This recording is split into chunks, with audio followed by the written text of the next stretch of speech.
Hey, what's up, guys? How y'all doing today? Well, baby, if you are Tiffany Red, you could not be here today. I'm joking, you guys. We have Tiffany Red with us. Tiffany Red is one of Cassie's close friends. She actually was around to witness a lot of things with Cassie and Diddy. If you guys need a little bit of refresher, Tiffany Red actually came out and said that Diddy actually traumatized her. She was a confidant of Cassie. She wrote a lot of songs for Cassie. There's a whole story behind that. I don't want to give that away. She is joining us live. I'm bringing her up in one moment. Hey, everybody, thanks for joining. I'm bringing her up in one moment. She will be taking questions. Also, you guys do not embarrass me. I swear to God, y'all better not embarrass me, right?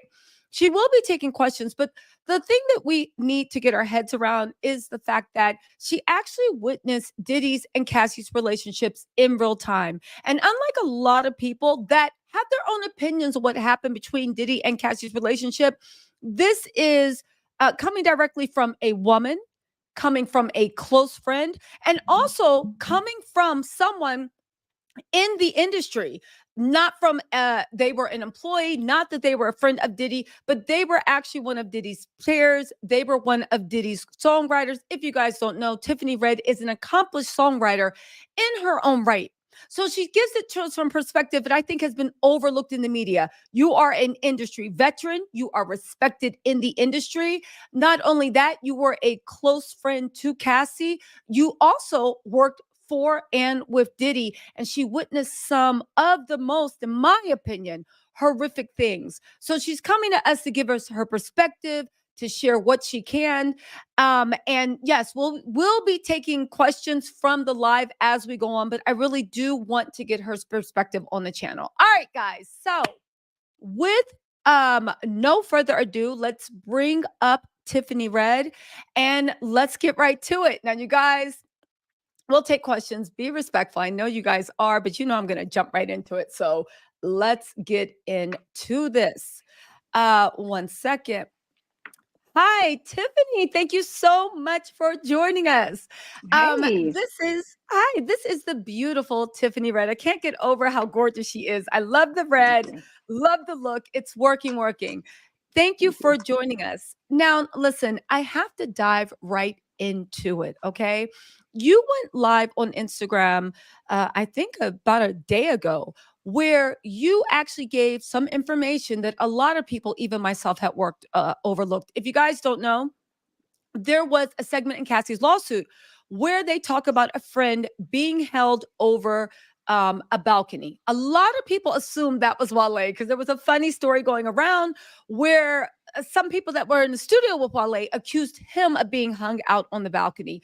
However, you are saying it was not Wale, that incident at least, the incident that was referred to in Cassie's lawsuit. Can you tell us your recollection of that? Well, what I can tell you, like I said in the video, is it's a woman. In Cassie's lawsuit, she talks about um Puff scaring her friends, and um I thought it was really important, like in this time, for people to know that it was a woman. You know, because like of the apology, the I wanted people to know the timeline. This was later on that fall, um, and after the hotel incident, and yeah, it was somebody that was in our friend group, and um, you know, people always say like, why didn't you guys do this? Why didn't you guys do that? Why didn't you guys do that? And I said in a previous video, like, there were plenty of us who protected her and we paid for it. And that So was somebody let's who paid just for it. So let's just roll it back, okay? So there's an Hmm. incident where there is a young woman. I understand very much so that there are legal things going on in the background, both criminally and also civilly. So we can't really go too much into depth. But there was a woman and she was hung off of a 17th floor balcony. This was a high rise, as I understand it, on Wilshire Boulevard in Los Angeles. If you've ever been on Wilshire Boulevard, you know those high rises go up to the sky. So this was the 17th floor. And there was a woman hung over the balcony. When that happened, was there security or other people in the room? Anybody that could intervene in a legitimate way?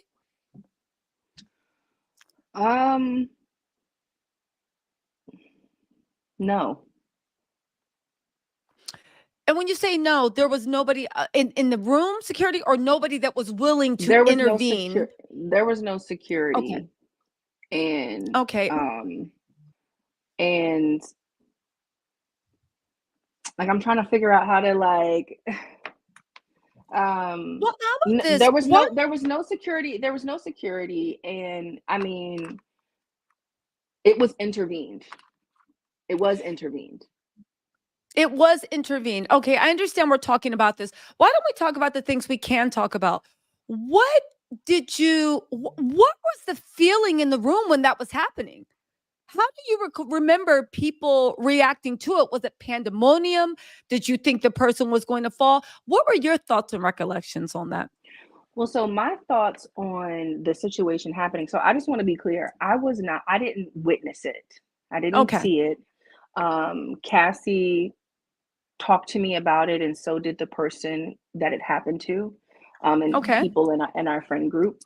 Okay. So I wasn't present for that incident, that one specifically. But Mhm. um, the feeling, like once I found out, and just like the feeling around the crew after that happened, I think it's scared. It's Yeah. scary. It's scary. It's scary. Like and like I don't think that people understand what it is like to be in the presence of somebody who has the capability of something like that, who is so insulated, like who is so protected on so many different levels. Like, you know, it's scary. When you say that you felt like he was insulated and protected on so many levels, what Mhm. was your impression of how he was insulated? Well, he had like security. His Mhm. security, in my opinion, I personally felt intimidated by his security. Like my first time interacting with both of them was intimidation, both of them. Um, and so like that's the energy. The energy is definitely very like it's clear everybody that's there is there for him. You know, it's Mhm. assistants, it's you know, a chef, it's a stylist, it's security, it's a whole production. You know, so Mhm. like you're always outnumbered. But when They, you you say know, you felt I'm sorry, go on. but no, no, no, go No, when you say you felt intimidated and you felt like even the security was on some intimidation, I ahead. understand that again with intimidation, it's not like schoolyards where people are like, knuckling up on you. But Yeah. how do you think they got that intimidation across? Well, so on Cassie's 29th birthday, that was the first Mhm. time I ever met Puff in person. So before I had met him that day, I had only talked to him once, and it was on FaceTime. I was talking to her and they were together. But so her 29th birthday was the first time that I met him. And it was a surprise birthday party. And there was a moment where it was just him and I, and he just, you know, I introduced myself and he said, "So you're the one she's talking to, huh? Like, Mm. you know, you're the one writing these songs about me, huh?" And I was like, But there was an "Yeah." aggressive edge to it. It was just, yeah, it was just very like, it wasn't like, it wasn't. Mm, It just was like he was looking me in my face, very, and then he just like walked away. It was just hmm. weird. It was awkward, you know. But I felt intimidated, like, you know, him saying specifically, like, you're the one. So he was like, you're the one that's writing all these songs about me. And I was like, yeah. And then he was like, so she's talking to you, huh? That's what he said. Oh, I just wow. was like, and then I said, yeah. I was like, yeah. Yeah. I was scared as fuck. My heart was like, but he just, you know, and then he walked away. And then like not too long after that, or maybe it was later that evening, I can't remember like timeline, but at the party, one of his security people walked up to me and was like, "It's nice to meet you, Tiffany." And I was like, "Who are you?" And he was like, "I've heard a lot about you." And I was just Mhm. like, you know what it just was very Yeah, like, I never even met they you to weren't. walk up to me. Yeah. It was weird. And then the when we left, I remember, I want to say it was the security guard's wife, I think, just Mhm. hovering around us the whole night. Like our friend group, like Cass didn't want to be there. Her and Puff were fighting like during Mhm. this time. So like it was really more so putting on for the cameras. It was a lot of people there. It was, filmed and stuff like that. And but she wanted to go to Blind Dragon. She wanted to go karaoke. And so we were all talking about leaving, and there were like a lot of people from his team trying to discourage us from leaving, trying to like find out where we were going. And like including the security's wife. It was weird. I just was like, what is this? This was like my first time experiencing all this. I just was like, why are they tracking us like this? Like we've been here all day. It's Mhm. nighttime. We want to go karaoke and have fun with our friends. You know what I'm saying? So we left and we went anyway. Mhm. And he followed us there. He followed us there. And that's the night that I write about in my in that essay that I did for Rolling Stone, where I'm like, those were like, so he after we left and I saw like how weird everyone was being about us leaving, when he showed up to Blind Dragon, it just felt like the air got sucked out the room. It was so crazy just watching everyone fold. Everybody soon as So go let's ahead. slow this down. I have a few Yep. questions. So let's slow this down. I have some questions about at the party, but we're at Blind Dragon. So Mhm. uh, you said the energy just got sucked out the room. It was like a vacuum. So you guys are karaoke, right? Singing Yeah, like, your having favorites, fun. right? Trying to see, Yeah. yeah, having fun. Trying to see if you feel your bops are in the karaoke list. And then Yeah. did he show up alone? Did he show up with people? No, he How showed did up he with come in? security. He came in with security. So he showed up, and we were like, having fun singing. And I remember he came in and he sat next to her. And I think they like ordered like a bunch of food. It was almost Mhm. like to distract everybody. That's how it made me feel. Like it was like all of a sudden all this food comes in the room, and then they pulled her out of the room. Yeah. So they Really? brought all this food in the room and then they pulled her out. And so I followed her because I was Yeah. like, this feels weird. And when Yeah. I like opened the door, he had her cornered behind the door, and there was like, I want to say it was at least two security guards. Could have been three, but at least two. And they just like formed like not balloons. They formed like a circle. Did you see that? I see the balloons. Oh Yeah, yeah, my yeah. They're god. gone now. They're gone. Okay. So they formed like a circle like around him and her, and he just was like cussing her out in her face. And I just like was like pretending to go to the bath because I knew something was up, right? So I just was like, Yeah. and her and I were just kind of like she was looking down at the ground and like kind of looking up at me. And so um all of a sudden party's over, Cass is leaving and she's leaving with him. Um and she like so after he was cussing her out and I guess told her she was gonna go with him, um she asked me and two of our friends if we would stay the night at her house, like even though she was going with him. So we all went back to her house. So let me just slow this down. So Yeah. you see him being aggressive to her. She's surrounded by men. Diddy says you kind of got in there because you had been feeling weird vibes all night. Yeah, it was You, weird. yeah, even the way you said he ordered like a crazy amount of food Crazy and amount of food. It was to weird. make you guys, because you guys, we're all going out, we're drinking, so everybody wants to eat and everybody jumps on the food. He pulls you, you go out to be nosy, right? But not even nosy. That's the normal word. To literally look out, because we do To that for see our if she's friends. Like, okay. yeah, Yeah. because you felt his energy was off. He's surrounded her. There's security guards around. He's cursing her out. The security guards are basically guarding him A to make shield sure for nobody. him to do it. That's what I mean by like Okay. insulated, where it's like, for the people that are like, why didn't you do this? Why didn't you do that? I'm like, you don't understand. Like, he's not doing this by himself. Yeah. You know what I There's a mean? whole. Like, Yeah. And yeah, when he does do stuff, it sounds like there's a whole team that just blink like nothing happened. that like We are. like, yeah, like facility, just like, it's like like they go into a mode where and they just make it happen. Whatever it is, like they just deal with. I don't know. It's weird. So then he's like, "Come on, you're coming with me." And at that Hmm. point, she somehow finds a way to be like, "Hey, can you guys spend the night?" Yeah. Okay. So So then what we happened? Go on.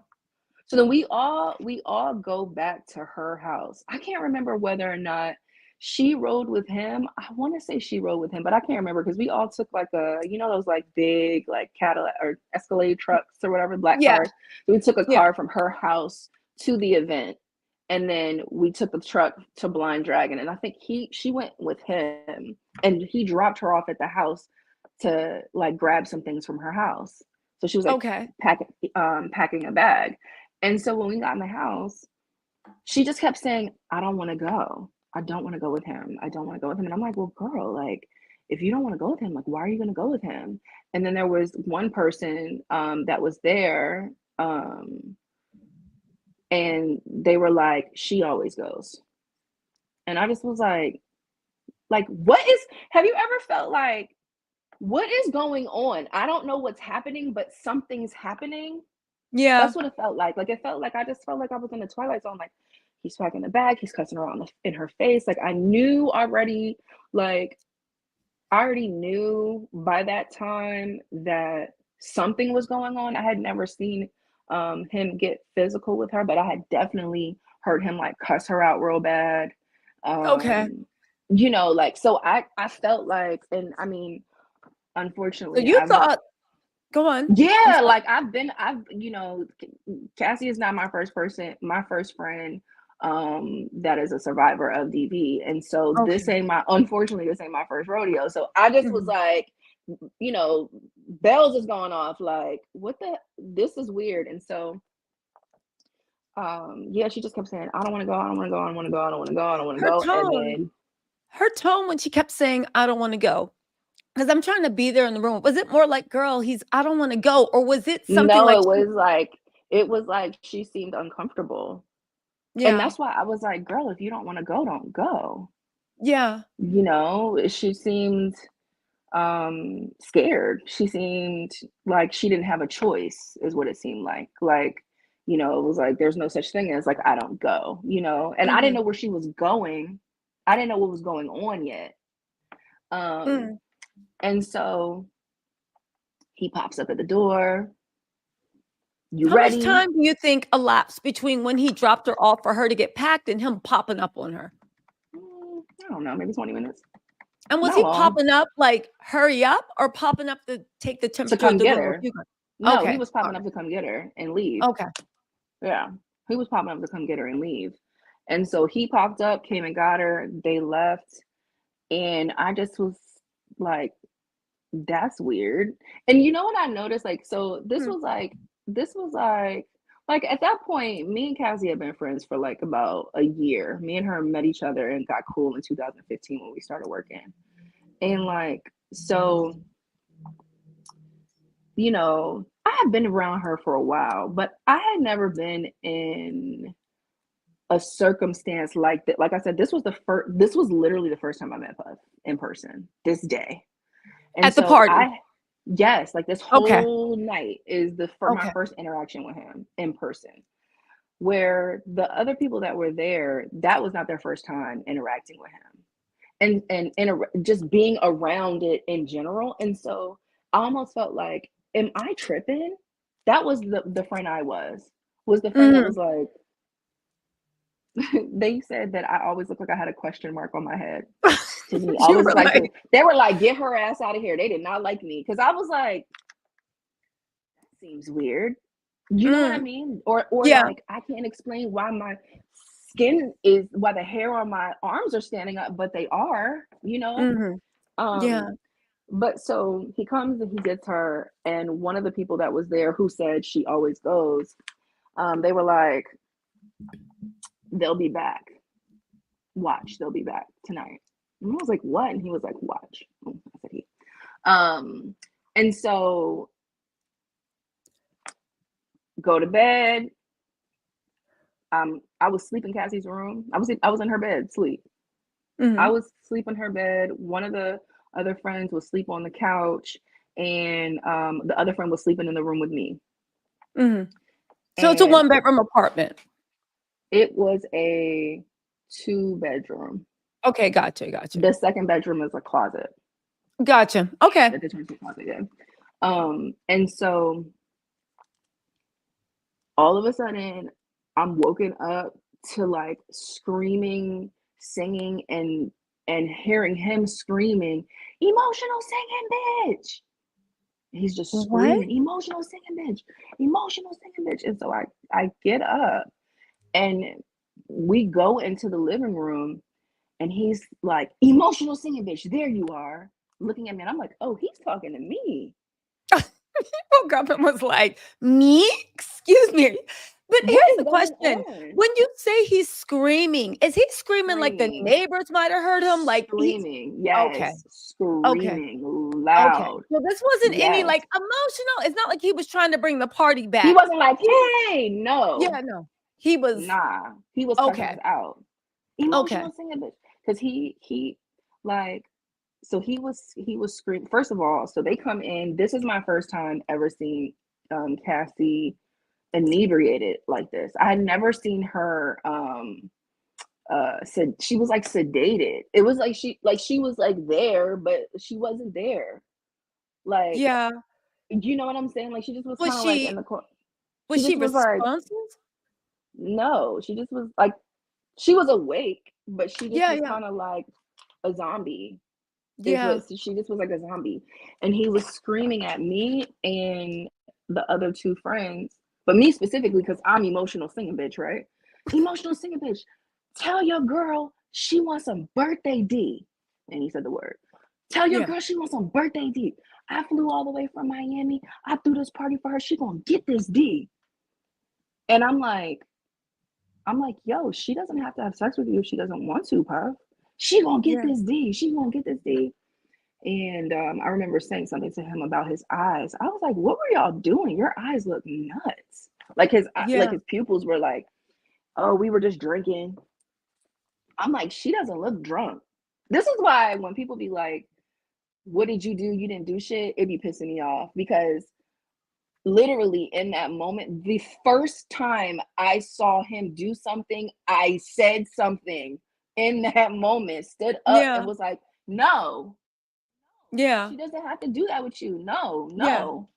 Um, and then he took her again. They just like dipped again.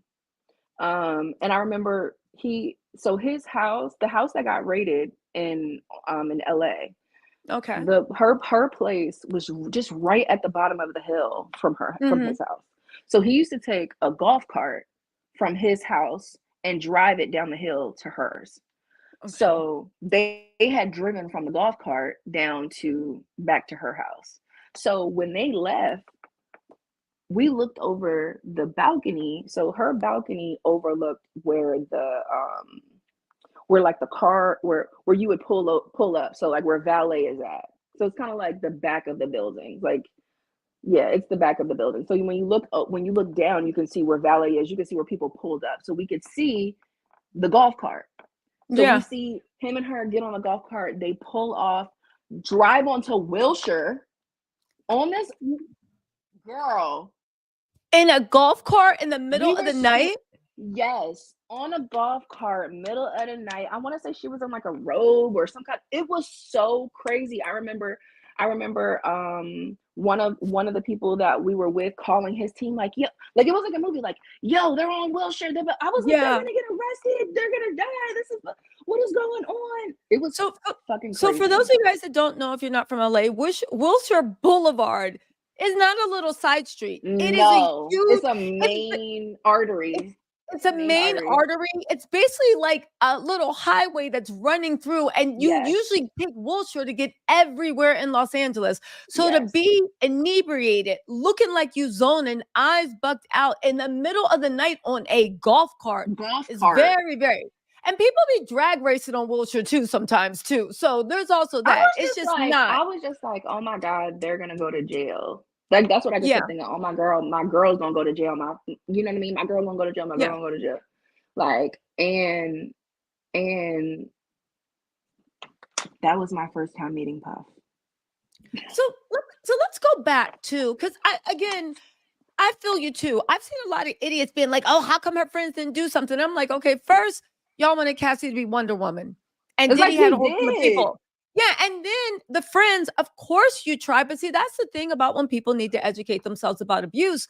When you are the friend, because I too have been there. When you are the friend, it's just like, I'm sorry. Yeah, the Because only it's people that traumatizing too. That's why I want to say I'm sorry, because it's traumatic watching your friends go through that stuff and not have any control, nothing that you can do. Sorry to cut you off, but I just wanted to acknowledge you.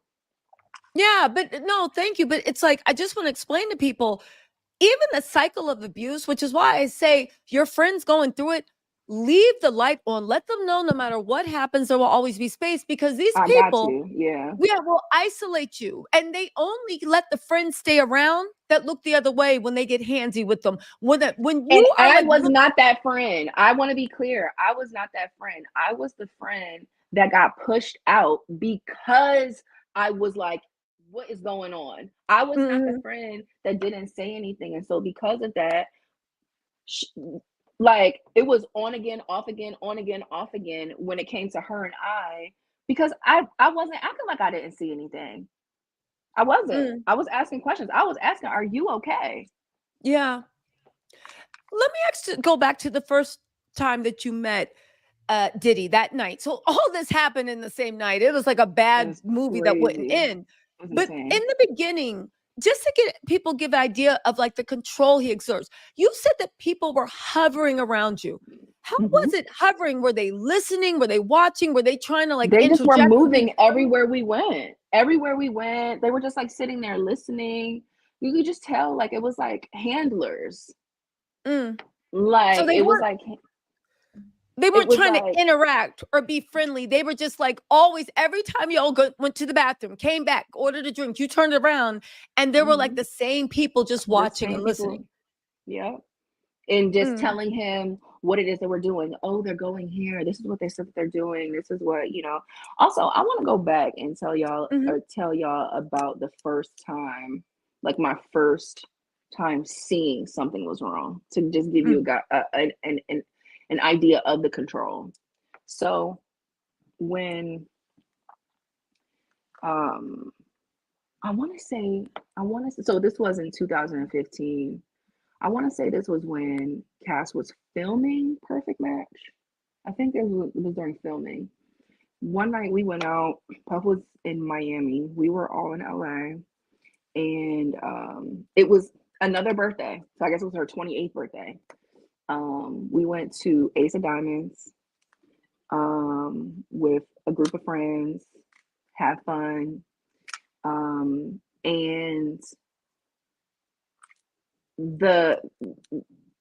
I noticed that there were like certain men that didn't want to interact with her, like saw her. Like I remember there was one person in particular that she saw that night. I remember her being like, yo, why you didn't come over and say, you know, what's up? And he was like, I don't want no problems, you know, like, and I just was like, okay, that's weird. And so I remember, you know, like anybody, lead a club, late, everybody having a good time. I remember her and I went to McDonald's. We got breakfast food for everybody, like the whole crew. And he called her while I was in the car. And I remember she was like, you want to see something or you want to hear something crazy? And I was like, what? And she answered the phone. And as soon as she answered the phone, where the are you? Whoa! Like he went. It sounded like a pimp. Like I just was like, he was upset with her because she went out because we were outside. where are you at? What are you doing? Why are you what are you doing? I remember him being like, you know, do you know what time it is? I remember feeling like we are not kids. It's her birthday. We went to AOD. You're not even here. Like, what are you talking about? She went and picked up some money because it wasn't even just like, oh, we're going to party. Nah, she went and picked up a bag and did her birthday at AOD, you know?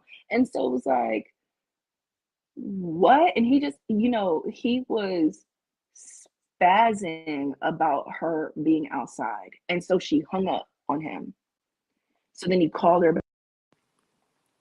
You effing me, you hang up on me again, and I'm gonna take your car, and then I'm gonna take your. He just started threatening her about all the things that he was gonna take away from Mhm. for her hanging up on him.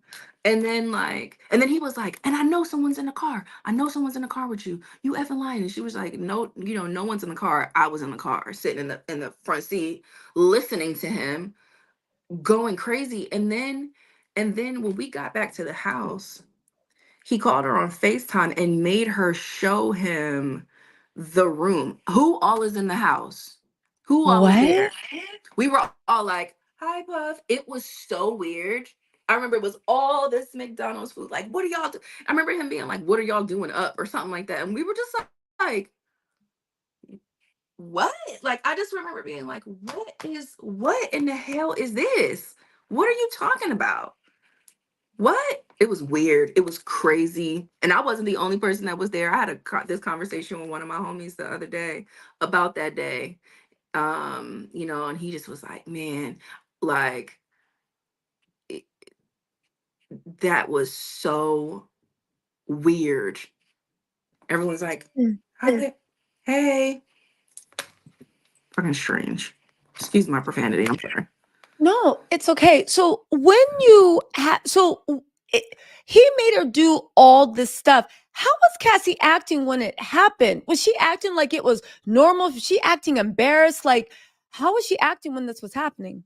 When he was yelling at her, When he was yelling, even when he made her show the whole house she just on seems Facebook. like it just seems like it's this is the program. Like it seemed like Mm. she's used to it, like um so when I would be like, I remember when her and I, like, last year, when her and I really sat down and talked about everything, from a place of understanding now and knowing what happened.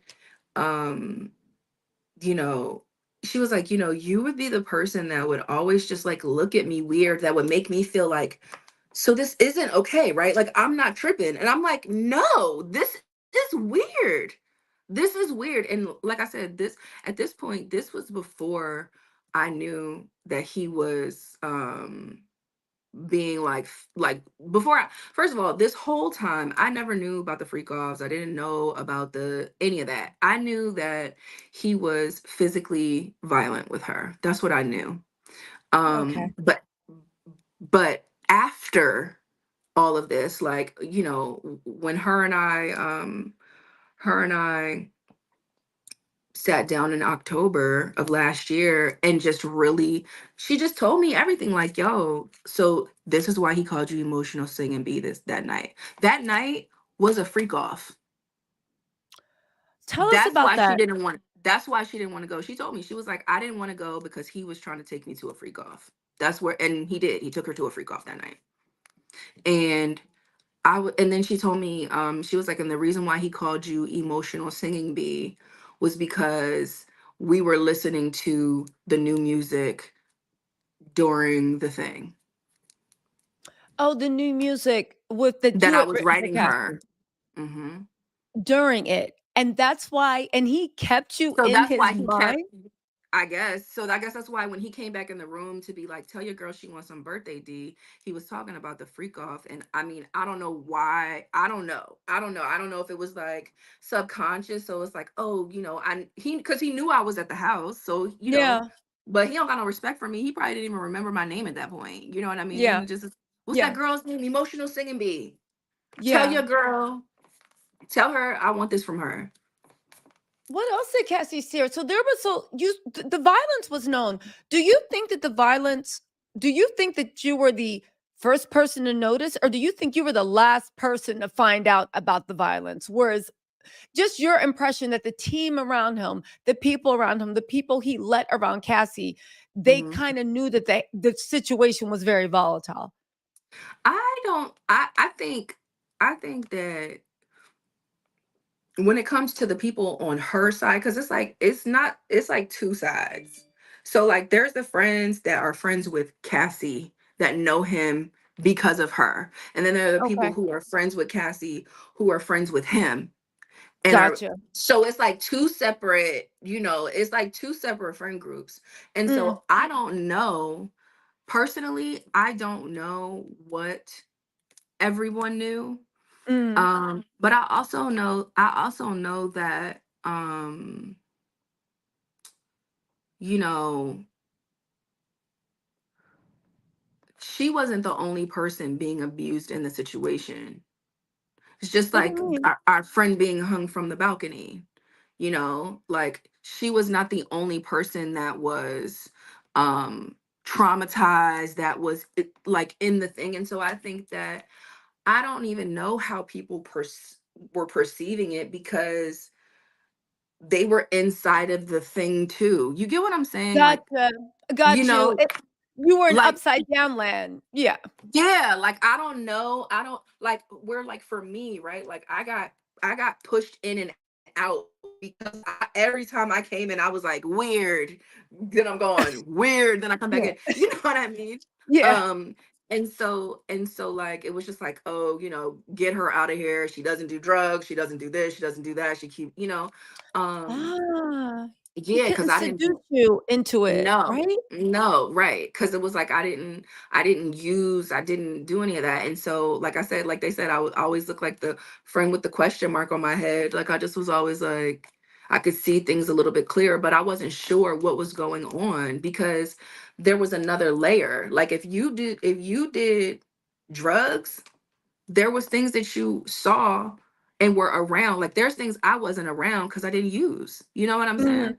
Yeah. Um, and so I don't know. I don't know what everyone knew for real. Like at this Yeah. point, I don't really believe anybody at this point all the way. Like when it comes to like I think at this point everyone is trying to figure out how to save their own ass, and make the shit make sense. Oops, sorry, and make it make That's sense. okay.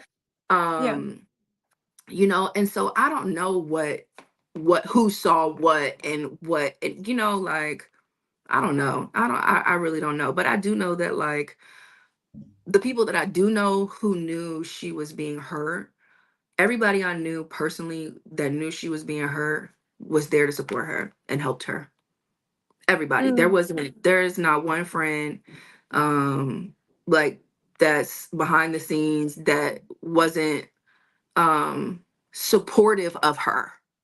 And if you've ever supported somebody that's gone through DV, all you can do is be present. That's it. All you can do is be present. You have no control over the decisions that yeah. that person makes. You have no control over the perpetrator of the crimes. And it's a delicate dance. It's a dangerous situation. And the Mhm. process of supporting somebody getting out of that is a journey. It's not some isolated incident. Like someone said to me on DM, I got a DM the other day, like, you're a worthless friend.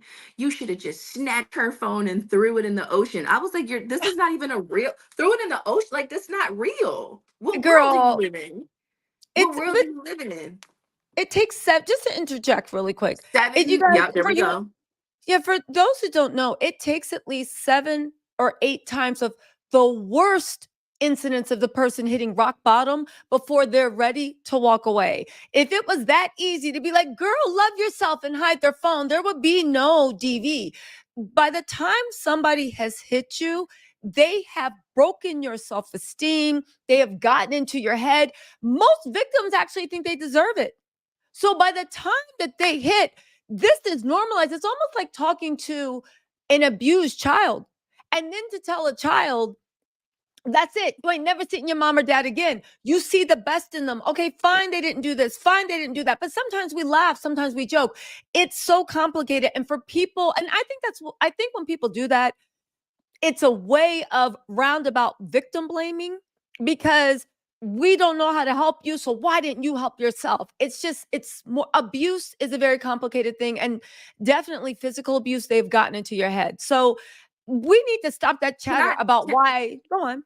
can I add domestic Mm, violence? The statistic for women in America is 1 in 3. So cut it with the you don't know what I'm talking about.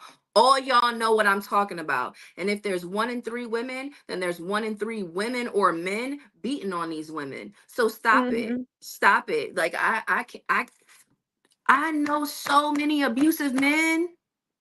mhm. What? Are you kidding? Cut it out. Knock it off. That's why I said in that video, knock it off, Puff, because it's cap. It's cap. Yeah, And Charlemagne said the other day on the radio, until the 1920s, it was legal to beat your wife. Until the 1970s, um, it was um, called the rule. That's where that saying, the rule of thumb, comes from, because it used to be that domestic violence got so bad that they would say the rod you beat your wife with, was it thicker than your thumb? And if it was thicker than your thumb, you might be in trouble. But if it was thinner than your thumb, you could beat your wife as bloody as you wanted. That's where the saying, the rule of thumb, comes from.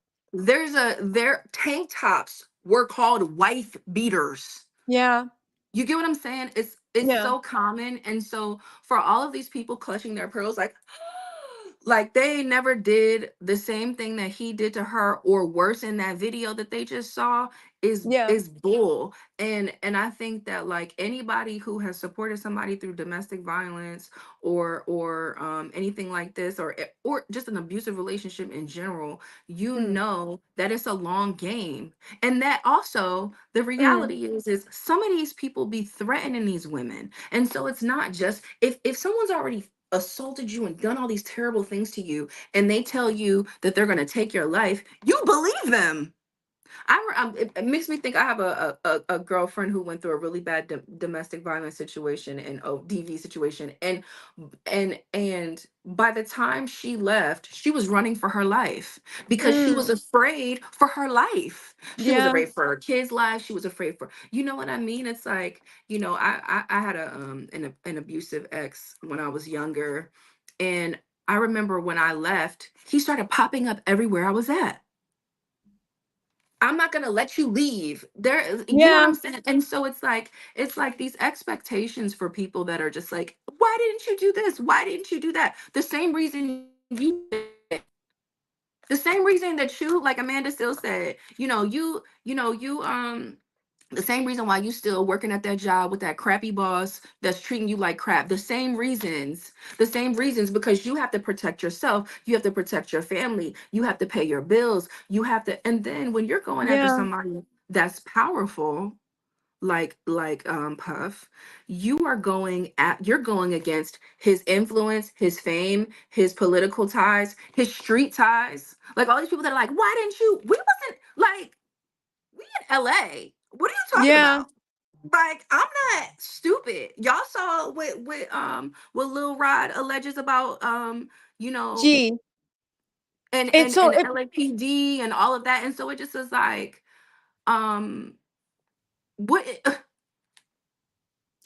I don't So, for know. you guys that don't know what she's referring to, in Little Rod's lawsuit, there's an incident with a gentleman named as G. For some reason, they're keeping his name hidden. He was in a recording studio, Chalice Record Recording Studios in Los Angeles. He walked in.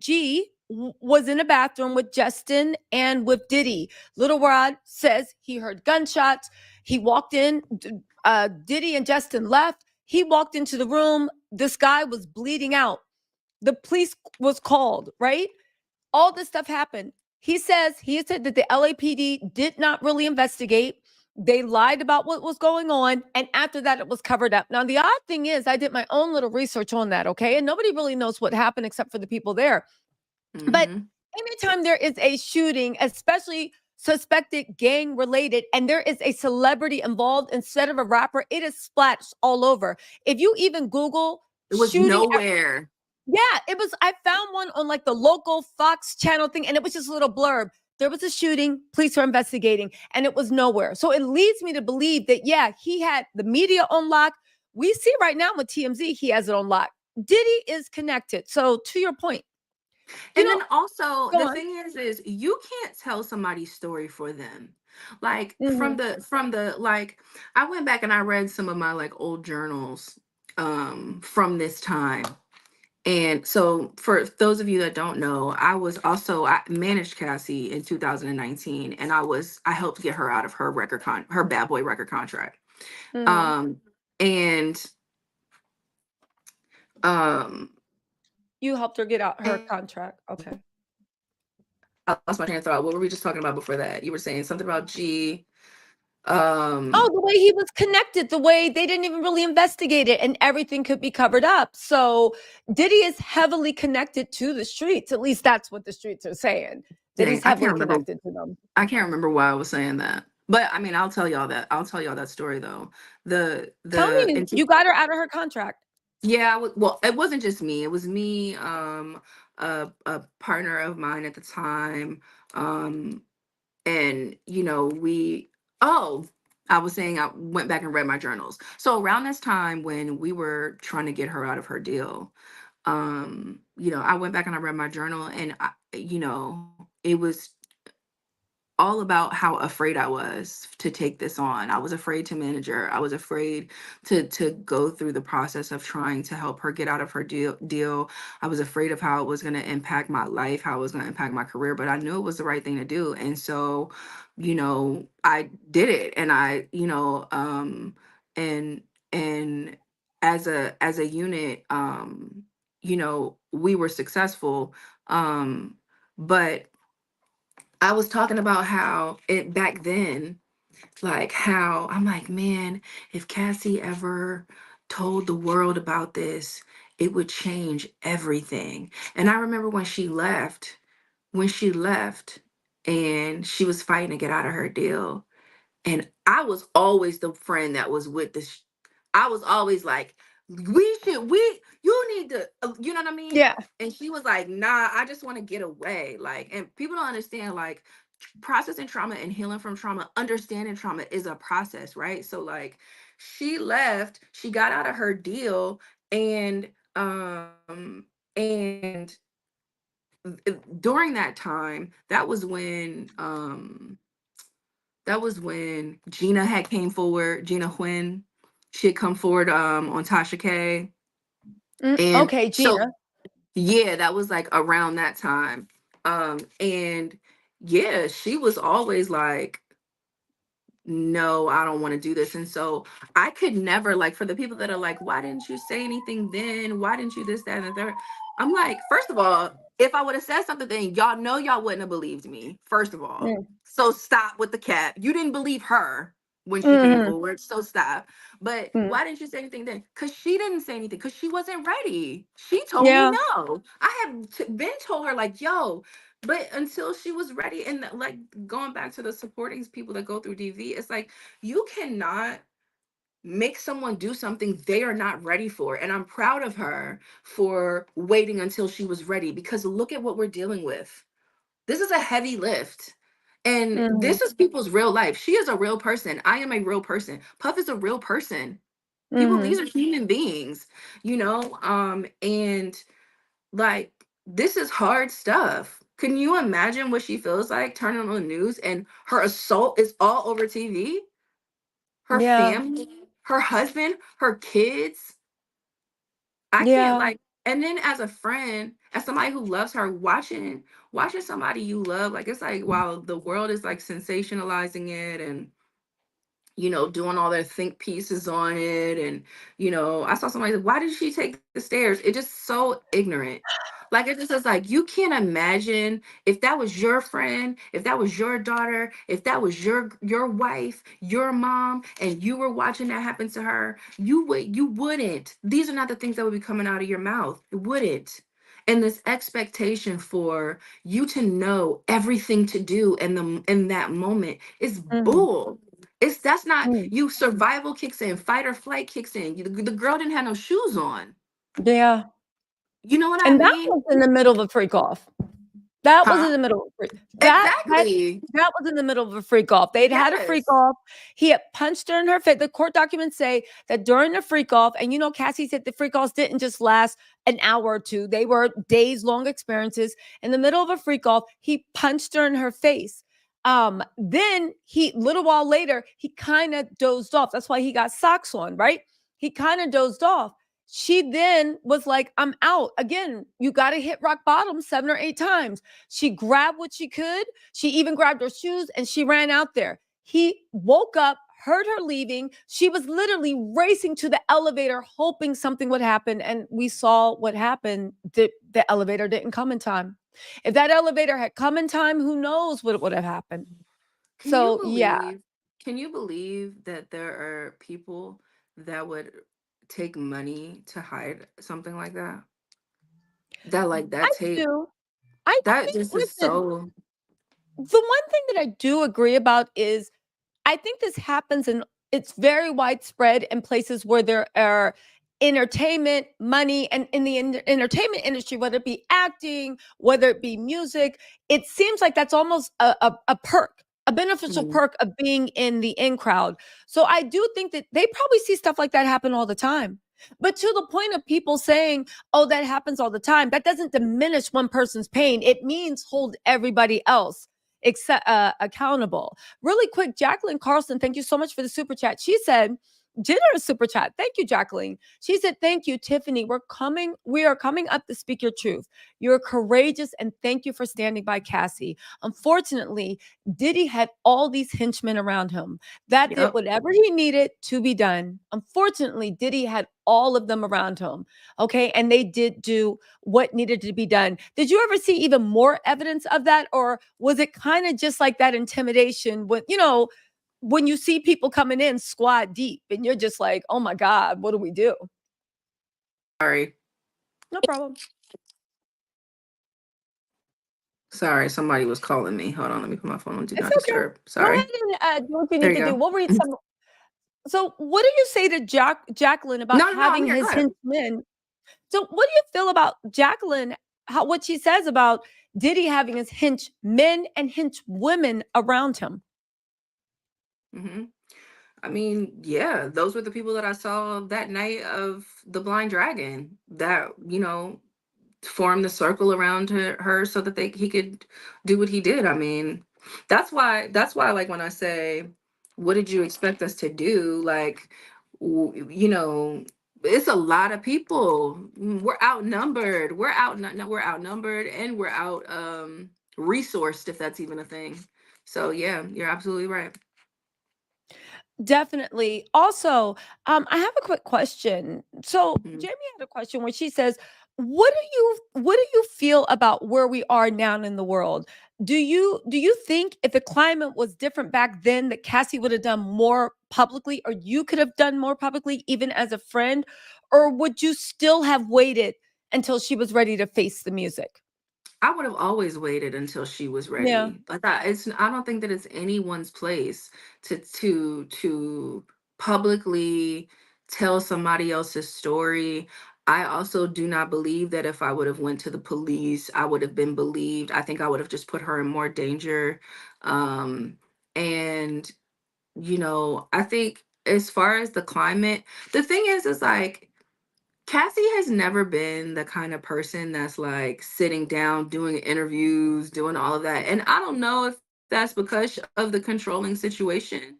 Mhm. Like I've only, like I saw her with him for a really long time as far as us working. So I don't know if the climate were different. I mean, maybe because the thing is, she used the Adult Survivors Act to file that lawsuit. It had to Mhm. exist for shout out to Drew Dixon. She's somebody who fought for Oh, that. Judixian Yeah, with the Drew Russell Dixon was a Simmons big thing. yeah, she was a Okay. big part of fighting for the Adult Survivors Act in New York. And so I mean, yeah, it is the time and climate because if that didn't exist, she would have never been able to file it because it was outside of the statute. That's a point. So yeah. I mean, And and a then large also like it's part, so social media. Look, we're on like what we're doing right now. We're on YouTube. You've built this incredible platform that reaches all of these people. I mean, I'm uh, on the internet. I'm on my socials. You know, I use my platform to speak. And so there's things that are there's new formats of there's new formats for content that allow us to get around the gatekeepers to tell these mhm. stories. Like when this was all first happening, like I mean, fine, Instagram was around, but it was not being used for that yet. Like it wasn't Mm. what you get what I'm saying. Like there were just things that haven't, you know, it's a process. So I don't know. I think a lot of things had to happen for for things to get here. You know, like it just it took I time. agree It with takes that. time.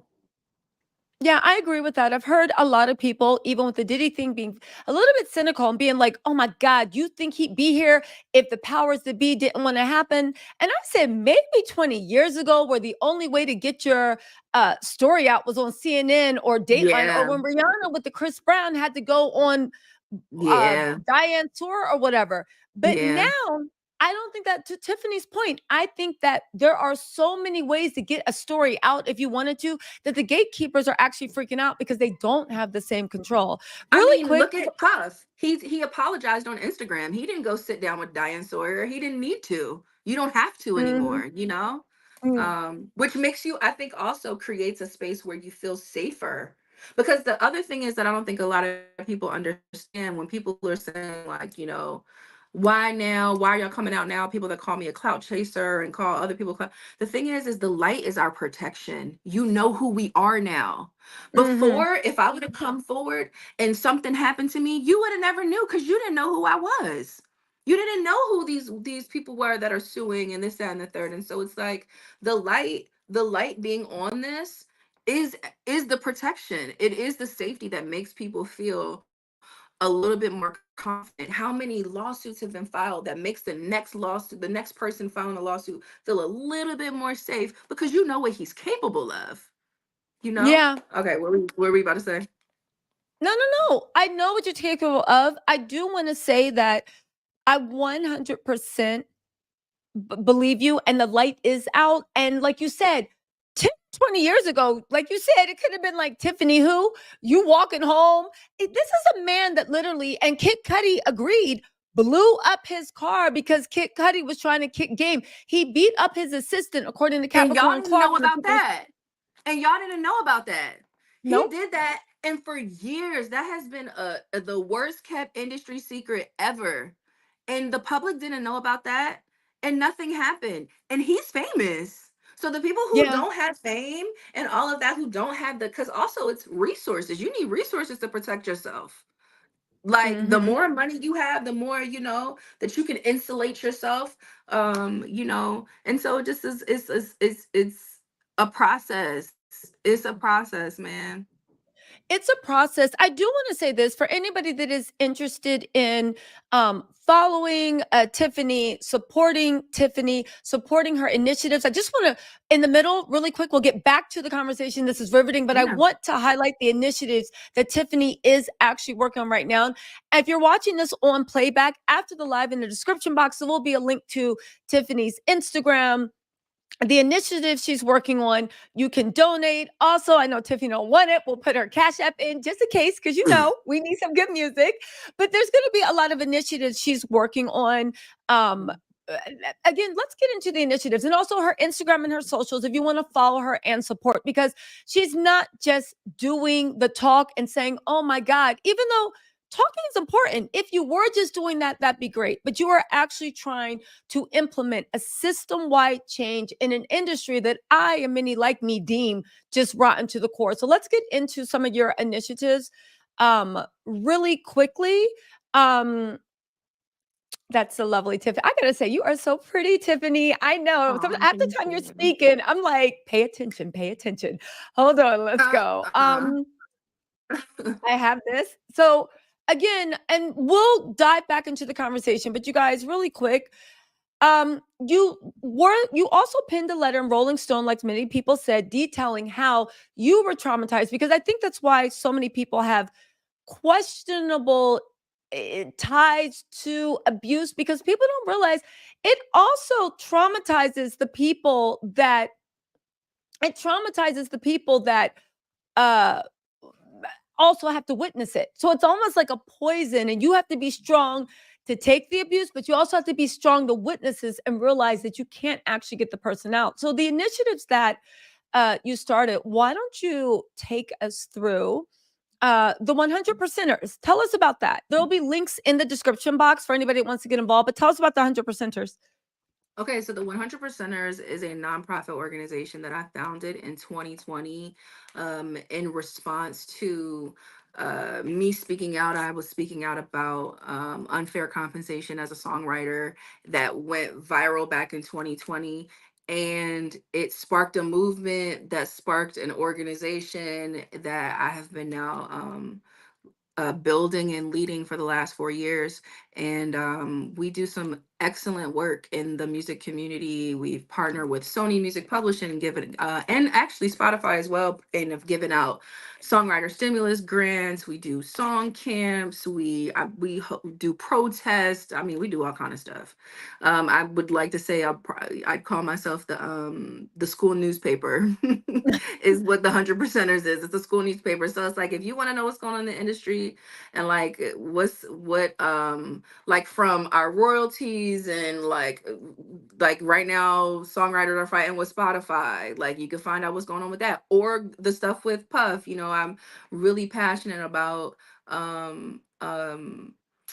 combating abuse of all kinds in the music industry, and they all go hand in hand: financial abuse, psychological abuse, physical abuse, sexual abuse. It just all is wrapped up into one thing. So the Safe Music Business Initiative is something that we've been working on for the last 2 years, that was in response to, honestly, this initiative in particular, and my work in this space is from this situation, Mm-hmm. because I've seen abuse at a high level, and I've seen abusers protected at a high Mm-hmm. level. And so yeah, we started the Safe Music Business Initiative and launched the Safe Music Business Pledge, and challenged a bunch of record companies and publishing companies and organizations to sign on and pledge to commit to creating safer spaces in the music industry, creating you know there being more transparency, more accountability, more repercussions, Mm-hmm. for these people. And we've gotten the Recording Academy. We've gotten some other big organizations, like this organization called NMPA, which represents all of the publishing, songwriting, the music publishing companies. LVRN, the record label Summer Walker signed to, actually, LVRN, they took the Safe Music Business Pledge. But Nice. yeah, Mm. I was really grateful to them. Yeah. But unfortunately, most of the record companies and publishing companies and digital service providers that we've reached out to about this were either silent or just gave me a bunch of like run around. And it's a very good example, like how they didn't show up to pledge to make things safer. It's a example of how somebody like Puff happens. Like, when people are like, Mm. how does this happen? How did this go unchecked? Blah, blah, blah, blah, blah. The thing is when once somebody is a cash cow, all Mm. they're worried about is protecting the bread. They don't care what they're doing. Sex, drugs, rock and roll. That's what this is about. This is it. And Mm. so, um, when it's the cash cow, they protecting the money, and there's a whole lot more interest corporate wise to protect that one person than there is to protect people like me who's gone in the studio to write for them.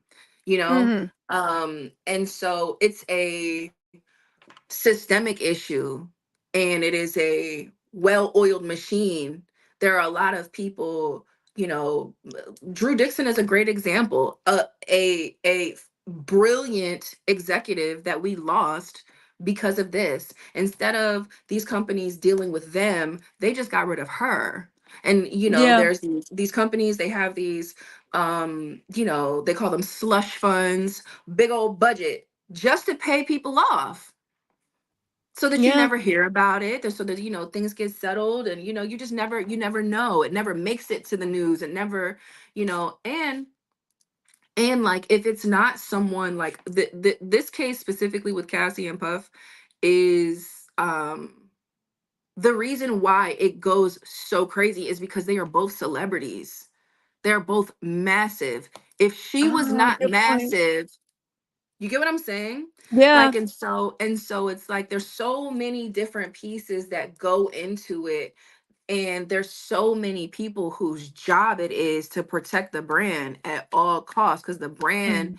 is what's keeping the lights on, is paying everybody's bills, and keeps us at the Grammys. You know what I'm saying? Yeah.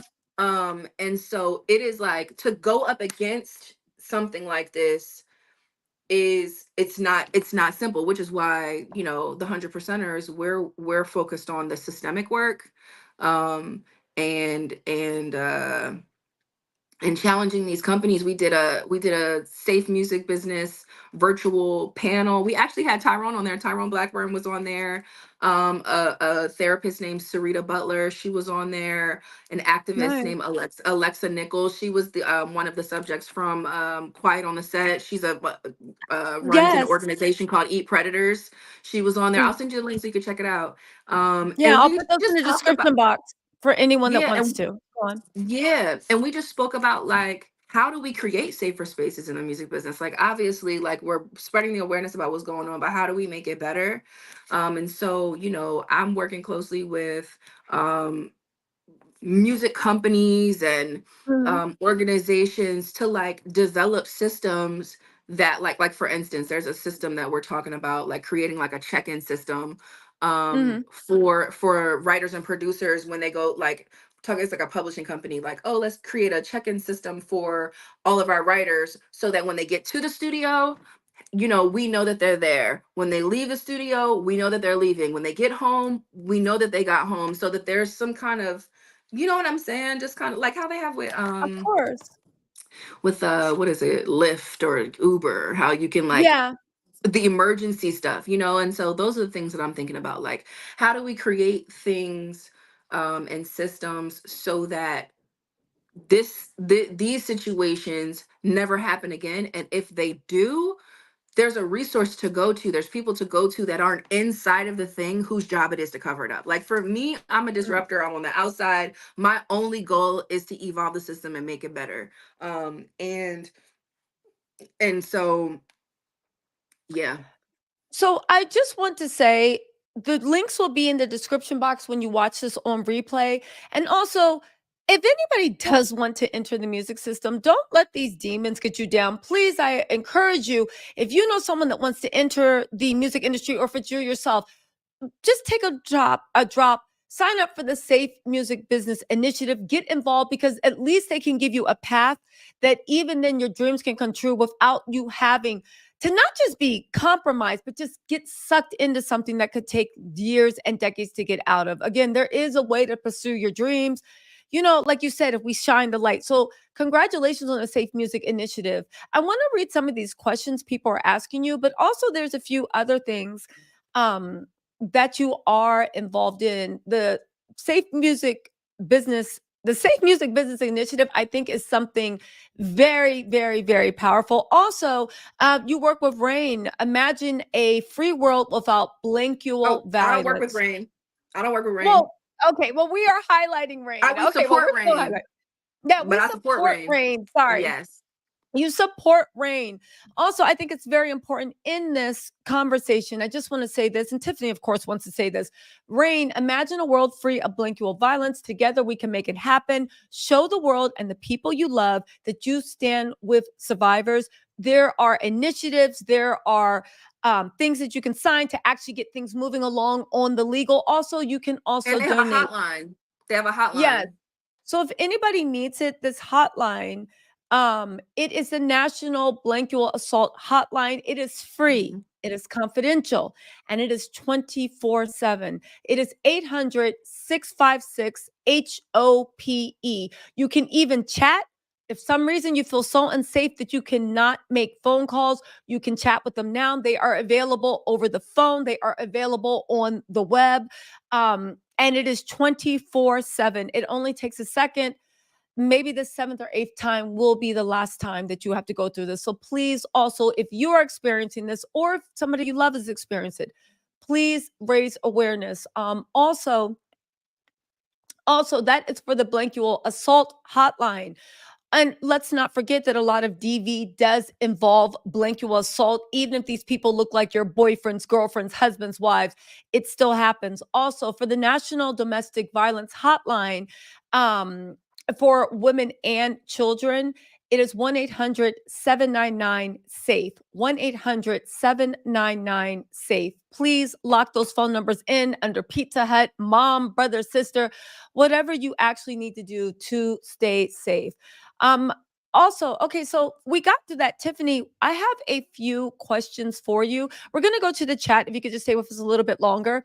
I Yeah. want to get to these questions. And also, if you have a little time, before we get to the questions, let me ask you this, right? Because, I'm always like, making fun of Diddy, like he's just like, yeah, you beautiful, right? Mouth Uh-huh. open, in your face, super intense, right?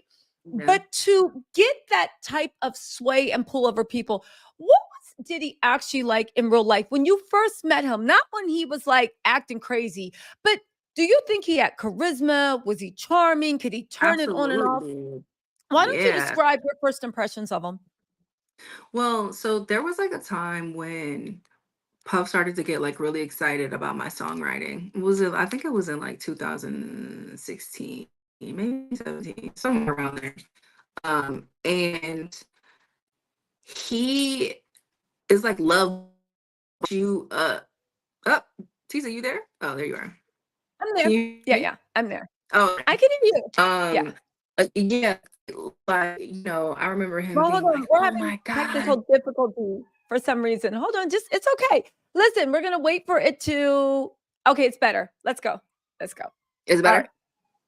Yeah, it's better. Okay. Yeah, he was definitely very oh, you're back down. Can you hear me? I can hear you. You keep like going down. Your image keeps going down and it turns into like a spinny wheel. Does it? I can see you now. Oh, Yeah, I can see you now, but okay. I'll just keep going. It's Okay. fine. No, Um, you talk. I'm so going to turn my camera off just to see if I can fix it. But please go on. okay. Yeah, he was definitely very like I would characterize it as like love bombing. Like he just was like, "Oh my gosh, like I remember the first time, I heard your stuff. It reminded me of Esther Dean," just gassing me up, just like, making me feel like um the greatest writer in the world, and definitely very charismatic, very like, he has like a seductive energy, kind of like just um pulls you in kind of energy. uh and yeah, definitely charismatic. Definitely Definitely charismatic, charismatic. pulls you in. And I can yeah, go on. his energy is very like I said, it's seductive, it's curious, like it's curious. And it's weird because it's like the there will be times like I've seen him be mean to somebody else, but then like not be mean to you. Like I've seen him like, yell at the engineer and then like get back to talking to me about whatever, and he's talking to me calmly and nicely and all of that.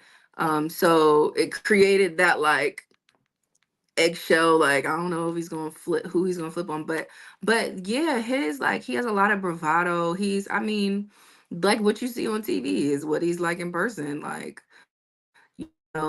definitely. And the thing is like I remember when I first met him, like before I knew about everything. Like that very first time I talked to him on FaceTime with Cass. And I Mhm. remember being like, oh my God, like I'm on the phone with Sean Combs. This is crazy, you know? Like Yeah. he's, you know, Mary J. Blige, Jodeci, Lil Kim, Biggie, you know what I'm saying? Like, you know, I'm a Yeah. songwriter. I'm in the music industry. This is my career. You know what I'm saying? Like, this is not just like, I'm Yeah. not just here to party, you know, like, and so um I was excited to work with Cassie. I was excited that he was excited about the music that we were making.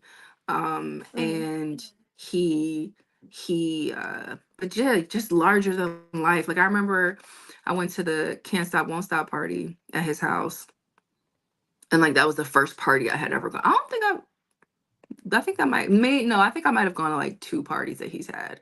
But that was the first Mm. one that I went to. And it just is like everything that you think it is. Like I just was like, wow. First of all, you see all the access because everyone is there. So then you're like, Yeah. damn, he know everybody. So then you're just like, shoot. But also it just is it's like a show. It's like just like a big show, you know, where it just is, I don't know.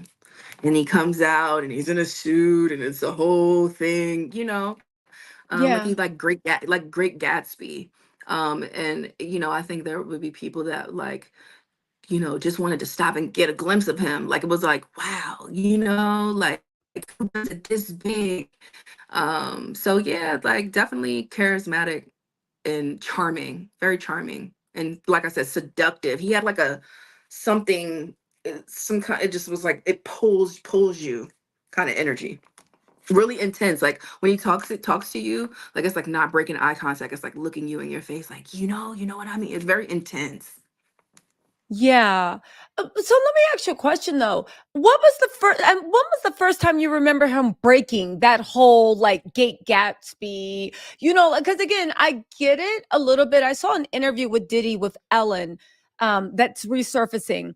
And to me, Hmm. it was giving like narcissist the way like Ellen asked him a question that what you talk about this aggression Hmm. what roll off him is not funny because if you listen to it, it didn't sound, but there was just aggression in the body language. And then Yeah. Ellen was getting uncomfortable. Ellen challenged him a little bit, and then he just got this angry, like he was about to blow up and snap. And Ellen started getting uncomfortable, and then he was like, "You know what? Let's dance." And then she was like, "Okay." And I So you're was just like, like, "Yo, that's what a is going tool for you." on? That's how Yes. she looked. And she knows him like, Yeah. "You're trying to throw me off." So, what was the first time that you saw the mask slip? And did the mask ever get back on once you saw it slip? Well, I mean, the the very first time I saw the mask slip was the when I heard him yelling at her. Like I had Mhm. like that was the first time. But I like I said, I didn't know all the way. Then but when her it was her birthday, that night of the emotional singing bee and blah blah blah blah blah. Like after that, Yeah. I was like, this is weird. Like this is weird. I felt like it was weird for a long time. Like from it didn't take long. His mask lit for me from the beginning. But did after it slipped, did he try to at times, get you under his spell and charm you again, and then you saw it Yeah, slip again? Or once okay. yeah, So he always was absolutely. trying. Yeah, like that like when I first met him at her party and he, you know, oh, so you're the one that's talking about me. I remember he came up to me after that, like a little bit after, and he was like, you know, I was just playing, right? And I was like, you weren't What? playing. Yeah, it was weird. You know, I was playing, right? I was like, Yeah. but he does that. Like he just tries you to see if are you going to stand up for yourself? Are you going to stand your ground? Are you going to fold? Are you like? It's like you know how that saying of like people know who they can mess with. Like people try Mm. you. They try to. He's the kind of person that like will violate your boundaries like slowly. So then you're like in those situations like how you were just talking about with Ellen, where you're just like what is going by the time you figure out what's going on it's you done already been spun in a circle. He's a master Yes. manipulator. That's exactly the Yeah, way that it and it's looked like like a she was show, and spun. because it's so flashy and it's such a show, and then it's like so many people. It's the assistant, it's the chef, it's the this, it's that. Especially if you're in his world. Like I've never been around Mm. him and not been in.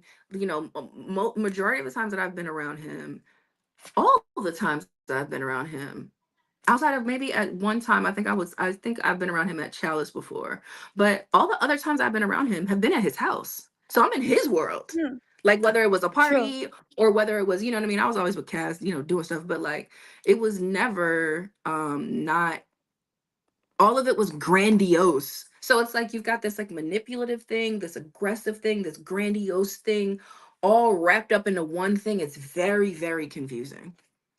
Yeah, I have to think that he does that on purpose. Right before you guys, we're going to go to the questions in 1 second. I know the super chat, you guys have a lot of questions for Tiffany. We're going to go through them. Just one question before we go to the chats. Why do you think, and this is just your opinion, right? Mhm. Why, and I have my opinion. What is the reason or the many reasons why you think that the people around him have allowed that to happen? I know it's money, it's access. The industry, like you said, is protecting cash cows. But do you think that there's something on a deeper level or something else that you notice that you think we're missing as to how this is People are just scared. They're scared. When like this stuff is not a joke, mm, and so I think when you see what somebody is capable of with your own eyes, you move different. And the thing is, like one of my friends, he used to always say, it's easier to get into something than it is to get out. And and so I think that there are some people that are around him that are I think there's people who are complicit, who may now be caught up in it, who may have been around so long that their intention might not have been to do any of this kind of stuff, but you around long enough, now you complicit, now you might be in trouble. I think there's people who are afraid, there's people who just don't care, and there's people that are mm, part of the whole thing, part of the program, like and so it's just kind of like I think there's everybody has a different agenda, but the bottom line is I know a lot of people are scared. People are scared. Yes, they're scared. People are scared for their life. People are scared for their lives. People are afraid for their livelihoods, their careers. And I can say this as someone whose livelihood, some of my livelihood was derailed by him and all of this. It's like the industry is small, and he's been in control and on top for a really long time. So it's like all these people got to do is make a call, and now you never work again in this town. That's real. That's a real thing. So between mm. livelihood and people could say, oh, money this, money that. I'm sorry, when's the last time that you paid your rent with no money? It don't work like that. I'm It sorry. don't. When the last time you tried to buy one of these houses, these 3-bedroom houses for $700,000? You know what I'm saying? Like Yeah, this is America. This is a capitalist society. So there's no yeah. world. There's no world as an adult in this country where you don't have to take care of yourself too. And so I think people are afraid of retaliation. I think it's a slew of reasons, but then I think that there's some other bad people. I think Mhm. there are some people who've been corrupted through the process. um I think it's a bunch of a myriad of reasons. No, And you then did. maybe some of them are abused too. Shoot, you never know. You don't know what people are going through. Like I be thinking that like I don't know any of these other women that have dealt with him personally, but I just cannot imagine that if he's doing that to her, that he not doing that to them. It just doesn't make sense. So he just did that to Cass and Gina. That's it, but nobody else. Like that doesn't make sense. And so like somebody like Young Miami, for instance, like I don't know her, I don't know her circumstances, Mhm. and and but like how do we know she's safe? We don't know. We don't know what That's the a good truth point. is. You know what I'm saying? We don't know. And to see what he's capable of, it's like people are afraid of the same things happening to them, and that's a healthy fear because we know he'll do it. You know what I'm saying? Mhm. Yeah. Yeah. So, real, when you quick, because you know what? And again, you're right. I waver back and forth between what's going on with Young Miami. It looks like she's done with Diddy for good, but you're right. We actually don't know what someone's going through. And if No, somebody is a monster, yes, she could very well be the Ghislaine Maxwell, the Diddy's Epstein, or she could just be another Virginia, the young woman that was actually a she could victim. be another And victim. Yeah. yeah, it And does so it's because like all these people that are quick to judge, right? Like this is a mhm, very tricky situation. And it's not, and it's a dangerous situation. And so mhm, that's why when I was saying it frustrates me because DV is so common, you know, yeah, SA is so common. Why is everyone acting like they don't know what's happening? Stop yeah, it. You know what's yeah, going on. You know it's not that easy to just get away and leave and whatever. And when someone has resources, people always thinking, oh, you staying around for the money. No, you're mhm, stuck because of the money. yeah. You're stuck because of the resource. It's a resource. It's a resource. And what's not for sale in America? That is What true.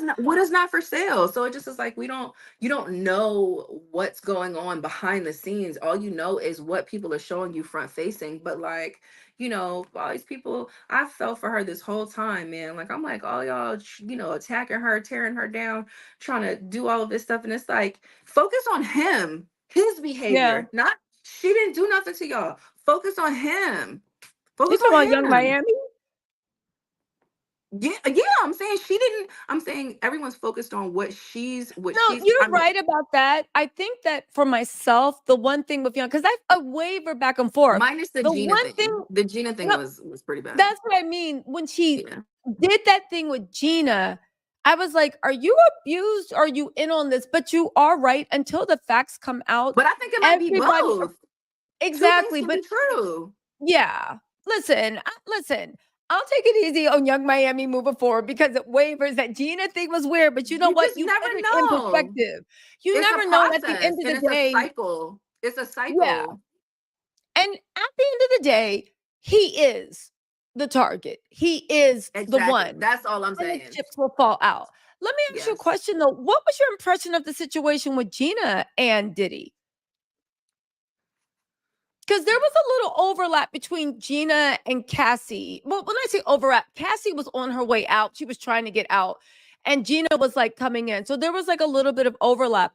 What was your impression of that? And I know, like, I'm not asking you to speak for thing, but just what was your impression or what do you remember seeing, hearing, or even hearing from others?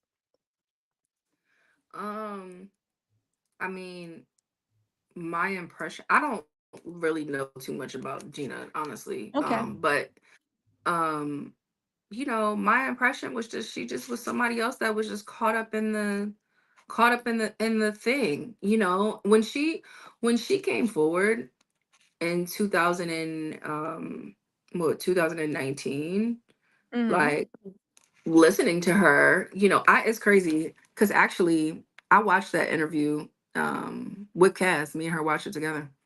Oh, Um really? mhm. And What was the feeling in the room about the interview? like it was almost like I remember back then thinking, oh my God, is this it? Like where we are now, I remember thinking, oh my God, she just, you know, told her story. I believe her. This sounds like, yeah. Uh, And I remember watching not a single blog, not no one picked it up. No one covered it. No one. All these people saw it and no one said a peep. That's when I was like, oh crap. Like So, yeah. you know what I'm saying? It was like, and it was because, you know, of the nature of their relationship, you know, it's like, you know, because you don't agree with somebody's lifestyle, that means their humanity doesn't matter. So it was like, oh, she's just a this anyway. No, she's a human being, is what she is. I And thought Gina, I'm saying that being Cassie's homegirl. oh, Gina yeah. Gina is a person, and so I think that like when when she came forward, I feel like people just tried to like brush it off, and also she not famous, she's not, you know, all True. these things, you know, but she said it, and no one listened. I actually heard She said on it. my end, I was just starting off in YouTube, and on my end, I heard that the big agencies had put the squash on that, didn't want no one Yeah, talking about it. That's why it didn't hit the blogs or anything. And even didn't when hit I was nothing. going to cover it, I had a few of my girlfriends call me and be like, "Yo, Puff is into some really dark shit. You might want to But just this step is what I'm away." saying And I'm though. like, This is "What?" Yeah. Yeah, this is what I'm And saying. then That's what yeah, those were my impressions. Like watching how the entertainment industry did not react to yeah, her coming forward was like, oh my gosh, like everybody's in on it. This is scary. This is scary it that she could was. account something so violent and people not believe her. I bet you they I believe her now. knew I knew she was telling the truth when she was going on Me Instagram too. Live, and she had no, but she had carpet on her floors. Everybody thinks I'm joking, but I was like, "You're messing with a billionaire, and you are living in like a place with car." I don't know why the juxtaposition just was like, "This is an abusive relationship. He has like a hold over her," and she was Mhm. always trying to get his attention. I don't know how to describe it. I don't want to go into it because she said some really horrible stuff happened to her, but it shocked me that people saw like you guys. And when I say the carpets on the floor, that's because people are like, "You're a gold digger, you're trying to get money." And I'm like, she's not even taking money from this man. Like, what is going on? So but even then, just because you take money from someone, that doesn't change anything. Abuse, and like Yeah. you said, the money is what actually keeps you from leaving. Like it's a prison. It's not as Yup. simple as I'm just gonna go be broke. It is a prison. And most likely they have somehow bought everybody that you've come to care about that's allowed around you. So they distance all the people that are trying to pull you out, just how you were pushed out. And then everybody around you is either on their payroll or they are loyal because they think they're going to get some money. And worse yet, that even when you leave them, the people you swore were your friends, not your friend, but the people that you grew to believe were your friends, they all flow with the money. So you are literally walking away from everyone, and the respect you used to get, that's gone. The people, the secrets you told, they're telling. It's a very, very sick situation. So, you know what? I will say this to myself and everyone: we will have more sympathy and see Gina as a person. We already know Gina's a victim, but even Young Miami, even though because abuse, she could be a big victim. The abuse shows and manifests. Some people get aggressive, some people get quiet. So But it's yeah, like allow her. I think the yeah, thing that's missing from all of this is grace. Give people grace. There's no one walking this earth that can understand what it's like being in this situation except for the people that are in it. And and at the end of the day, everybody is a human being. And until people come out and tell their story okay. themselves, like Cassie did or like Gina did, it's unfair to assume that they haven't been through anything.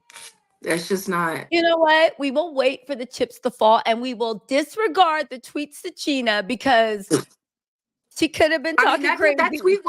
tweet was awful. Like I It agree was with you. That tweet wild. was that tweet was But awful. But Two things. you know what?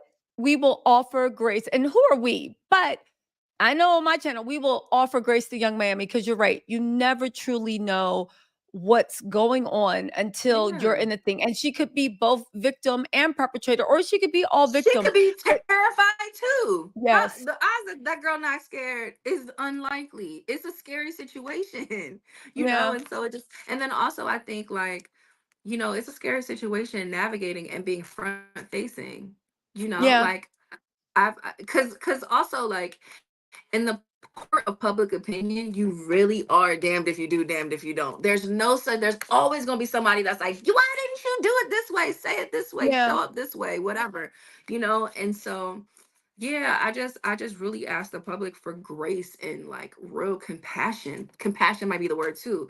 Like compassion. Like nobody is perfect. She said that terrible thing. And who knows, maybe one day she'll own it and apologize, or maybe she won't. But just because she said that doesn't mean that something that this thing can't be true too.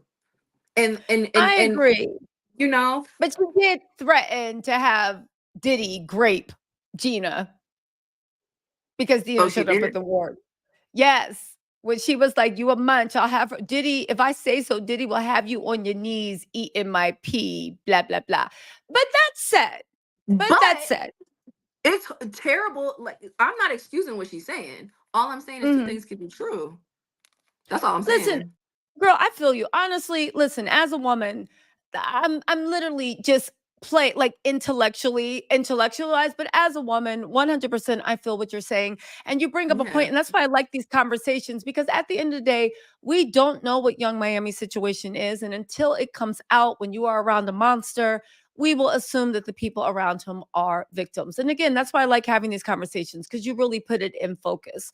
Both things could be true, none of them could be true. But at the end of the day, Diddy is the person we need to take down, and everything else will fall into place and the truth will be revealed. But when it comes to people around him, from Young Miami to his children to the thing, we need to offer grace, because, Yes. That's it. again, That's all. I would have That's it. never in a million years thought that Cassie and Diddy and Cassie was going through that. I would have never in a That's what million I'm years thought. saying.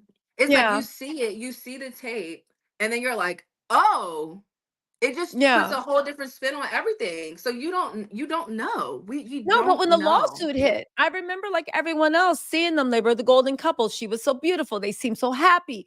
They seemed like, and if somebody had told me back then, Cassie's going through hell, I'd have been like, what? Like, Really? if you Right. if you had Hmm. heard the blind item about this, most people wouldn't have believed it unless you were on like Lipstick Alley or like the old school 2000 blogs that will whisper about it. But you would have just But shrugged it nobody off. And believed it. And yeah, no one and so no one and the people who had the platforms that we would have believed were quiet.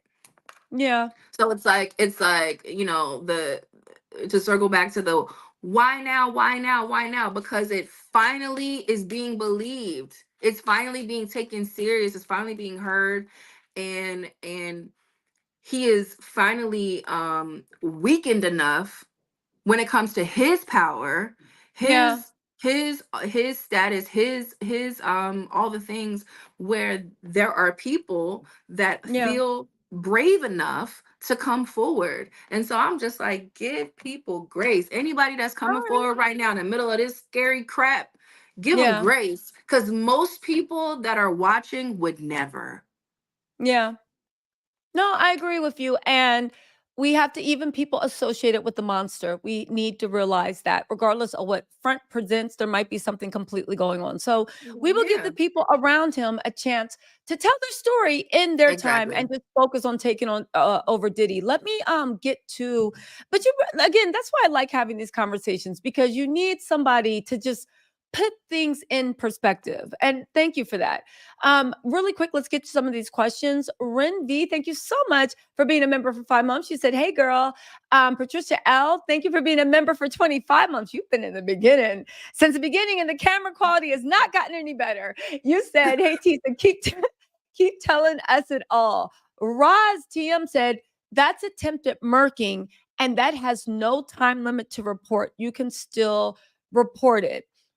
Again, you can there are some things that have no time limit to report, but two, and I think Tiffany will co-sign this, I feel like if you come out there and put yourself out there and people are already looking for a reason to call you a liar, that didn't happen, it's kind of like, if you survived and you moved on, why do you want to re-traumatize yourself and then have yourself ripped apart on the stage? But what do you say to stuff like that, Tiffany? I mean, like what you just said, it makes you a target until there's enough people on the other side where, because it's still we're dealing with survival, Yeah, like, and so it's like you're not gonna do something until you know that it's safe, or a little bit safer than it yeah. was, So yeah, I agree.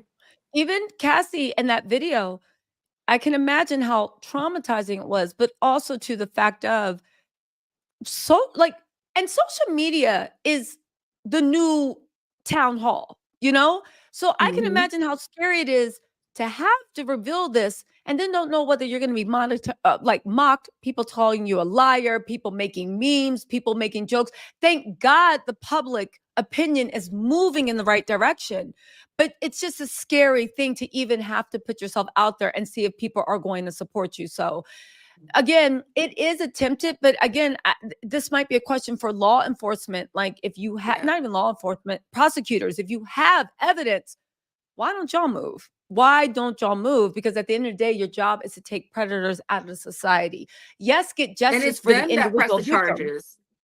And it's Yes, them that press the charges. It's not an individual. Like when people are like, "Why didn't you press charges?" You don't press charges. The state presses charges, right? Isn't that how it works? exactly.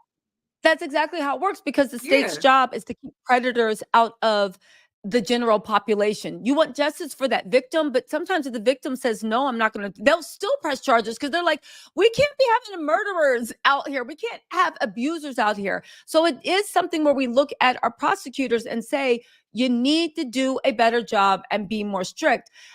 Vicky says, Diddy is a disgusting waste of human time. I hope he gets a good taste of his own medicine. Would love to see Diddy and Suge sharing a cell together. Wow. KG. Yeah, KG. Thank you so much for being a member. L. Allen said, for you, Tisa and your moms, thank you so much for that super chat.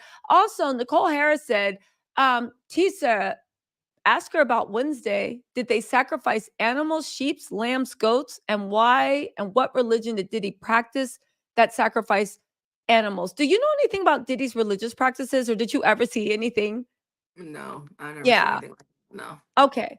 And did you know the Wednesday? Ask her about Wednesday. Did they, What's Wednesday? or is it witchcraft? Maybe they're talking about witchcraft. Santeria? No, Uh-huh. Santeria doesn't sacrifice animals, I don't think. Or is it Mhm. chickens? But you don't know anything about Diddy's religious practices. You've No. never. Okay. All Mm-mm. right. Prissy Poodle, thank you so much for gifting that membership. You guys say thank you to Prissy Poodle. Kat R. Paul said, so glad to catch the live and not catch the replay like I normally do. Love the work you do and your compassion. Welcome, Tiffany. My heart hurt when I saw your videos talking about how you were traumatized. Blessings. If you guys follow Tiffany on Instagram, she actually goes live. She talks about a lot of stuff. Tiffany, why don't you tell us your Instagram handle in case people want to follow It you right now? it is I am Tiffany Red.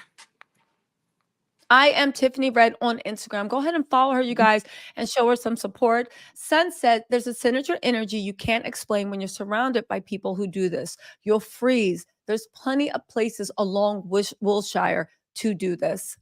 That's so true. I don't think Mm-hmm. until you've been around, and maybe it's a blessing. They say that people that are maybe narcs or sociopaths, they say they're somewhere between 3 and 9% of the population.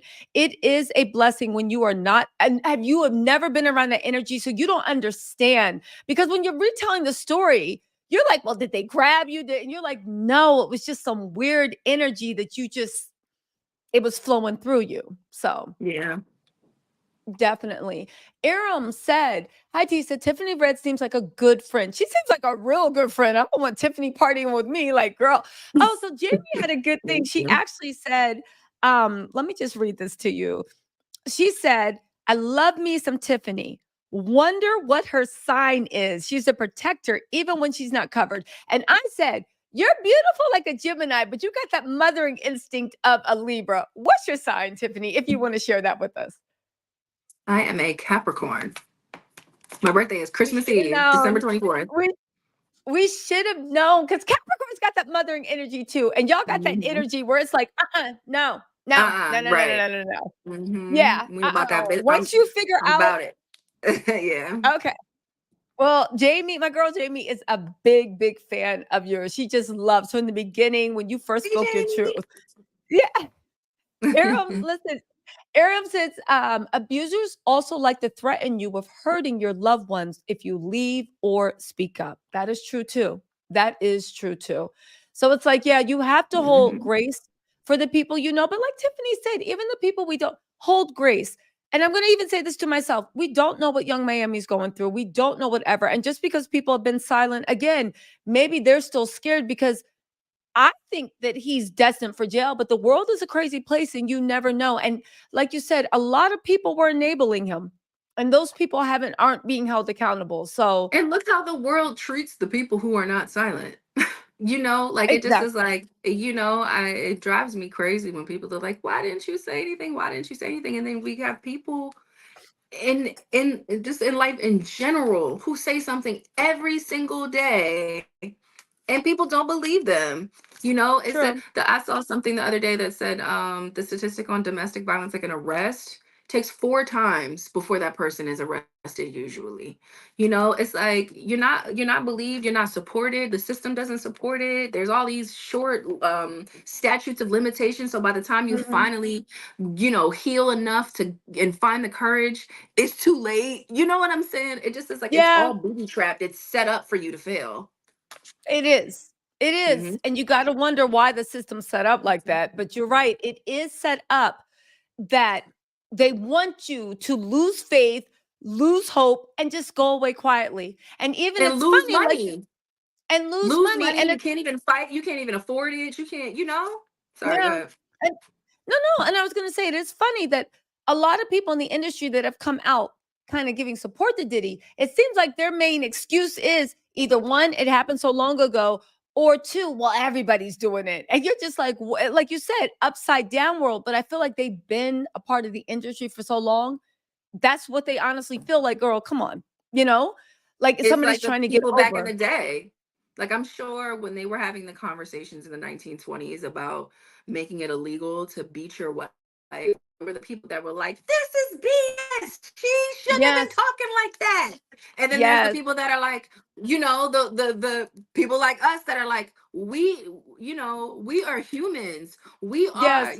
and so it's like whenever there's things that are evolved that were the way that they were, like the music business has been trifling the whole time. So what do we that's why I'm so passionate about the work that I do, because I'm like, I'm Mhm. not leaving it the way that I found it. Because the thing is most of us come into the music industry young. Cassie was 19. Yeah. I was 20. Most of my Hmm. friends that are in the business that I've known almost 20 years now, we all met 18, 19, 20, 21, 17. And so you get in this business and you make these big decisions, having these record deals and these publishing deals and doing deals with all these Yeah. people who who from the before you even walked in the door had the intention of robbing you, abusing you, confusing you, taking advantage of the things that you don't know. How you don't know Mhm. when you 20 years old walking in and signing a record contract, you're just excited that your song is all big or whatever, that this is what the person is. You don't know. No one knows what someone's going to do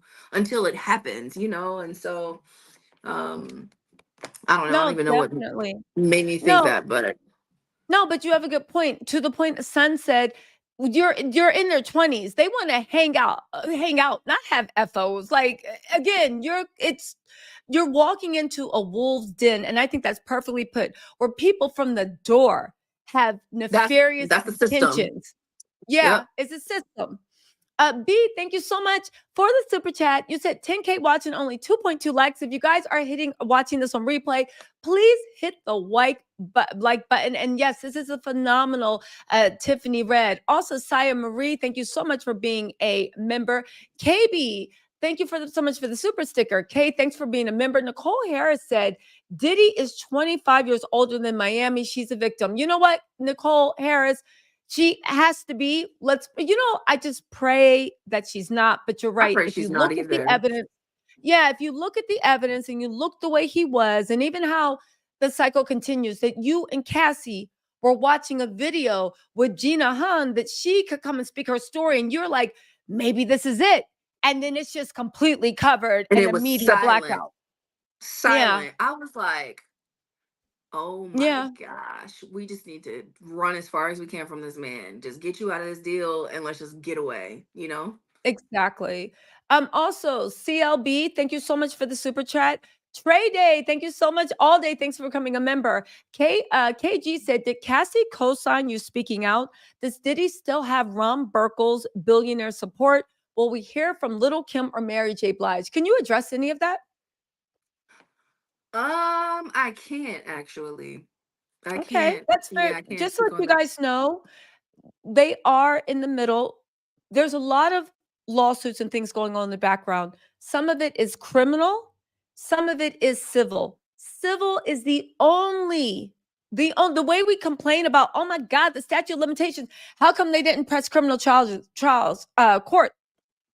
Civil is the way that citizens can still get justice. And I will stand, these people only care about power and money. And if you take away their money, you take away their power. And if you Their take away their power. power, that's how you destroy them. I want Absolutely. Tiffany to be as open as possible, but not in any way to jeopardize any justice on either side that might be coming for the victims and coming against Diddy. So anything about Cassie co-signing, speaking out, she can't speak on that. She is neither confirming nor denying. Does Diddy still have Ron Burkle billionaire support? We don't know, but I know Ron Burkle I, is I don't even know Ron godfather. Burkle. Yeah, so I don't he's know him. godfather to some of Diddy's children. So we'll see what happens with that. And will we be hearing from Little Kim or Mary J. Blige? You know, at the end of the day, Little Kim and Mary J. Blige have seen some things. That is going to have to be their choice to come forward. Absolutely.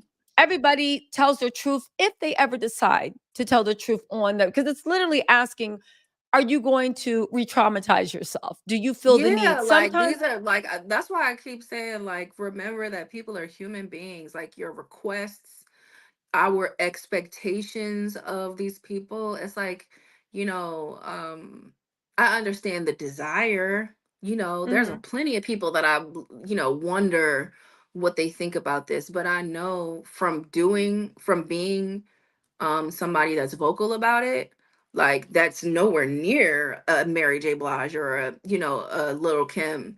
The yeah. level of the instant level of just attention people think, you know, it just, you know, unfortunately, like I really think that people being celebrity is really dehumanizing. um and fame and celebrity is really dehumanizing. Money is dehumanizing. um you know, and I think that people forget, like, listen, yeah, Yeah, you know, it's so I funny. Go on. yeah, no, go ahead. No, to the point of dehumanizing, somebody just sent me something that Shaka Khan's daughter actually commented under Diddy's video. And to your point, she said, I'm glad this is happening to you. You got in my mother's face and publicly disrespected her, yelling and Mhm, screaming like a lunatic. To your mhm. point, when my little brother tried to get you out of my mother's face, your security jumped on him. She actually made a huge tweet outlining what's going on. So it's kind of like you said, you gotta look, have sympathy, you gotta have patience. And now that it's amassing numbers, people are starting to actually come out with their Yeah, own you're stories. So safer. You're safer yeah, now. You're not by yourself. You yeah, know, you're safer. And not only are you safer, the most credible person that could have ever come forward and have been believed is the person that came forward, you know, like it didn't work with Gina. She yeah, tried and people didn't believe her, people didn't hear her, you know. It was like it didn't tick enough boxes for the public, for yeah. people to have the compassion, empathy, all the things, and really consider what it is that she was saying, you know. So yeah. Definitely.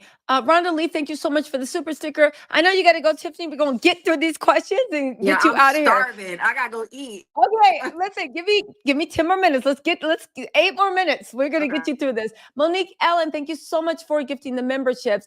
Jacqueline, thank you again for that generous super chat. Miss America VW, thank you for becoming a member. CLB, thank you for gifting a membership again.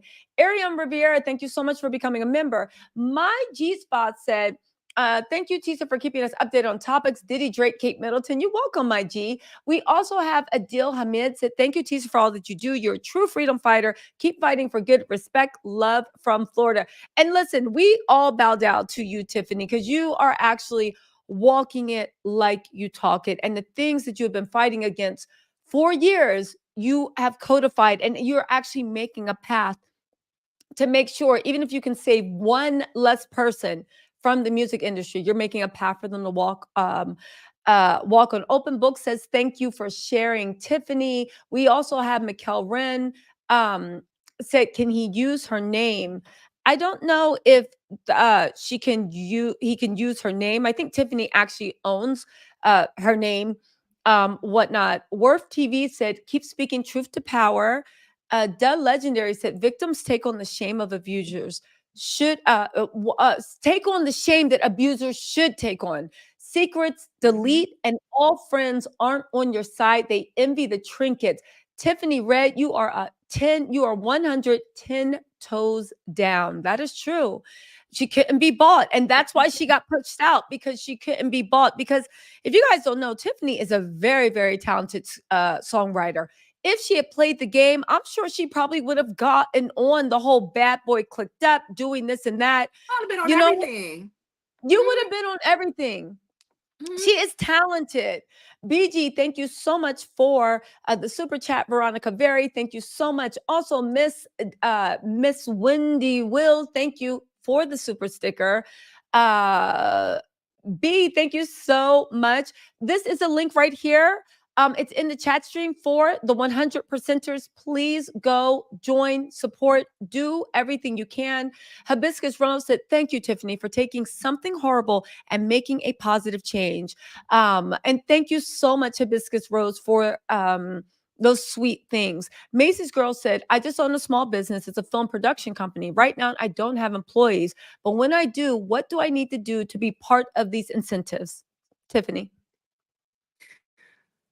To be a part of what, the So 100 she owns a percenters? To be a small part of. businesses. So if she wants to sign to the pledge to show that Oh she doesn't yeah, have any go employees to. now, but Oh, well, yeah. I mean, whether you have employees or not, like you can set the tone and create what you want your company culture to be, whether you have employees yet or not.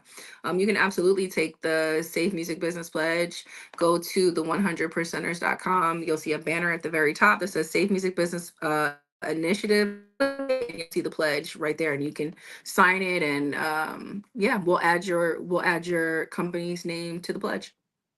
and that's a great thing, because once the database is already big, but once it builds up, it really will be a huge, I think in 5 years, this will be such a huge resource that you'll also start looking at Mhm. who to do business with, which way to do it. And And as who new not? artists, That's the goal. Exactly. mm, exactly. So Sorry. thank you Yeah. so much. No, no, please. Santonia Smith said, I'm so proud of both these beautiful women. Alaquandra Glover said, thanks, Tees and Tiffany, for sharing your platforms. Yes, many thank you, Tiffany, for coming on. Um, Of g- course. um, oh, thank you, GK70. Thank you so much for the membership. It's Bree to you said, hi, Tees and Tiffany. Oh, they asked, do you know a young woman named Erica Kennedy? No, Erica Kennedy. Mm-mm. She was a writer. I think she's before your time. Okay. She's probably like 10. I think she's more Kim Porter's age, so she's definitely before your time. Mm. GK, thank you so much for the sweet compliments. Again, for another super chat, we're doing an amazing job. The homegirl here has said, big T's and not the little one. And thank you, beautiful Tiffany, for bravely sharing your story. Willett Teller, thank you so much for becoming a member. Also, Miss Pittsburgh, thank you so much. Oh, Butter wants to know, do you believe the Justin Bieber rumors? um, kind of. Yeah. Yeah, it's kind of like from what you I told mean, like me. I don't know. Like I don't know what happened, but I mean at this point, like Anything. yeah, I know what you're saying. It's the but same I way just you it's like feel. and but also just like I think from the circumstances too, like, if the person that you are assigned to sends you to go work with this person, like I can see how like the power dynamics. He was a kid too, so I mean, who knows? I at this point I wouldn't put anything past anyone. Um, so yeah, I don't know. Well, Yeah, exactly. It's kind of like that type of power to corrupt. And we all know from your colleague that has to eat predators, Alexis. Um, again, children are even focused on more. So again, we pray it's not true, but at this point, anything in this industry is who tracking. knows? Yeah, Yeah. yeah. You just Hmm. pray, honestly, at a point, you're just like, I hope not. I Mel hope Bethel said, not. hi. Yeah. Okay. It said it's Tiffany's audio. We've resolved that. Thank you. Oh, and she said that she'll be contributing to your SMB organization. So congratulations. And you guys, if you can Thank contribute, you. support, do what you can, because we say we want to change, and we have a young woman that Tiffany's making a change. And to Tiffany's credit, as soon as she got the green light that it was clear to go out there and actually try to make a difference and help other victims and even help speak on Cassie's truth, she took that chance. So it takes a lot. You are in the industry. I'm sure that, people aren't happy about it, but thank God that you have the courage. Thank you so much, Jessica Taylor, for catching the live from it. From Australia, Nina loves it. Did Title sign on the SMB initiative? Also, do you have anything in place to help new artists review and navigate contracts to avoid unfair or bad deals? No, Title did not sign on to it. Oh, I wow. don't know if I don't know if we can get Title to. I don't know Wait, hold on really so I quick. don't want to say. Really quick. Your audio was just breaking up a little bit. You started off by saying Title has not signed, but to be fair, what was that? Yeah, yeah. I was saying, yeah, they hadn't signed, but to be fair, I'm not quite sure if we engaged them or not on this. Okay. So I don't want to say like we sent it to them and they didn't, so, but no, they didn't. And A lot. as far as, oh, go ahead. No, I was just going to say, as far as like wanting to see a difference, Tiffany is doing everything she can. People from the Safe Music Business initiative is doing.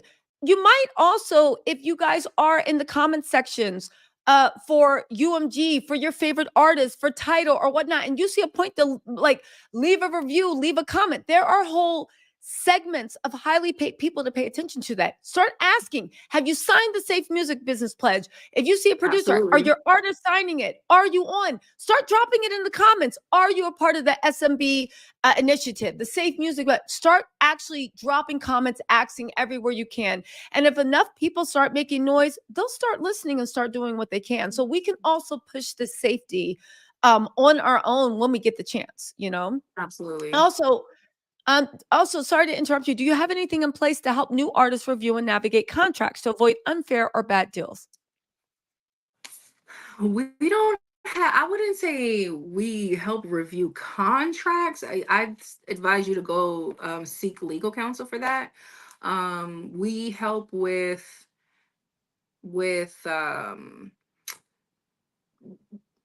getting royalties if you're, if you can't get to somebody at the company that owes you money. We will reach out to the Okay. companies we have relationships with, that kind of stuff. We'll, get people out of archaic publishing contracts and those kind of things. But we don't give legal advice. We're not Okay. entertainment attorneys, so I would advise that you to seek out legal counsel if you need some help with your contract. But you So never know. It's still early with the pledge. You never know. You guys actually might get some entertainment lawyers to start working pro bono.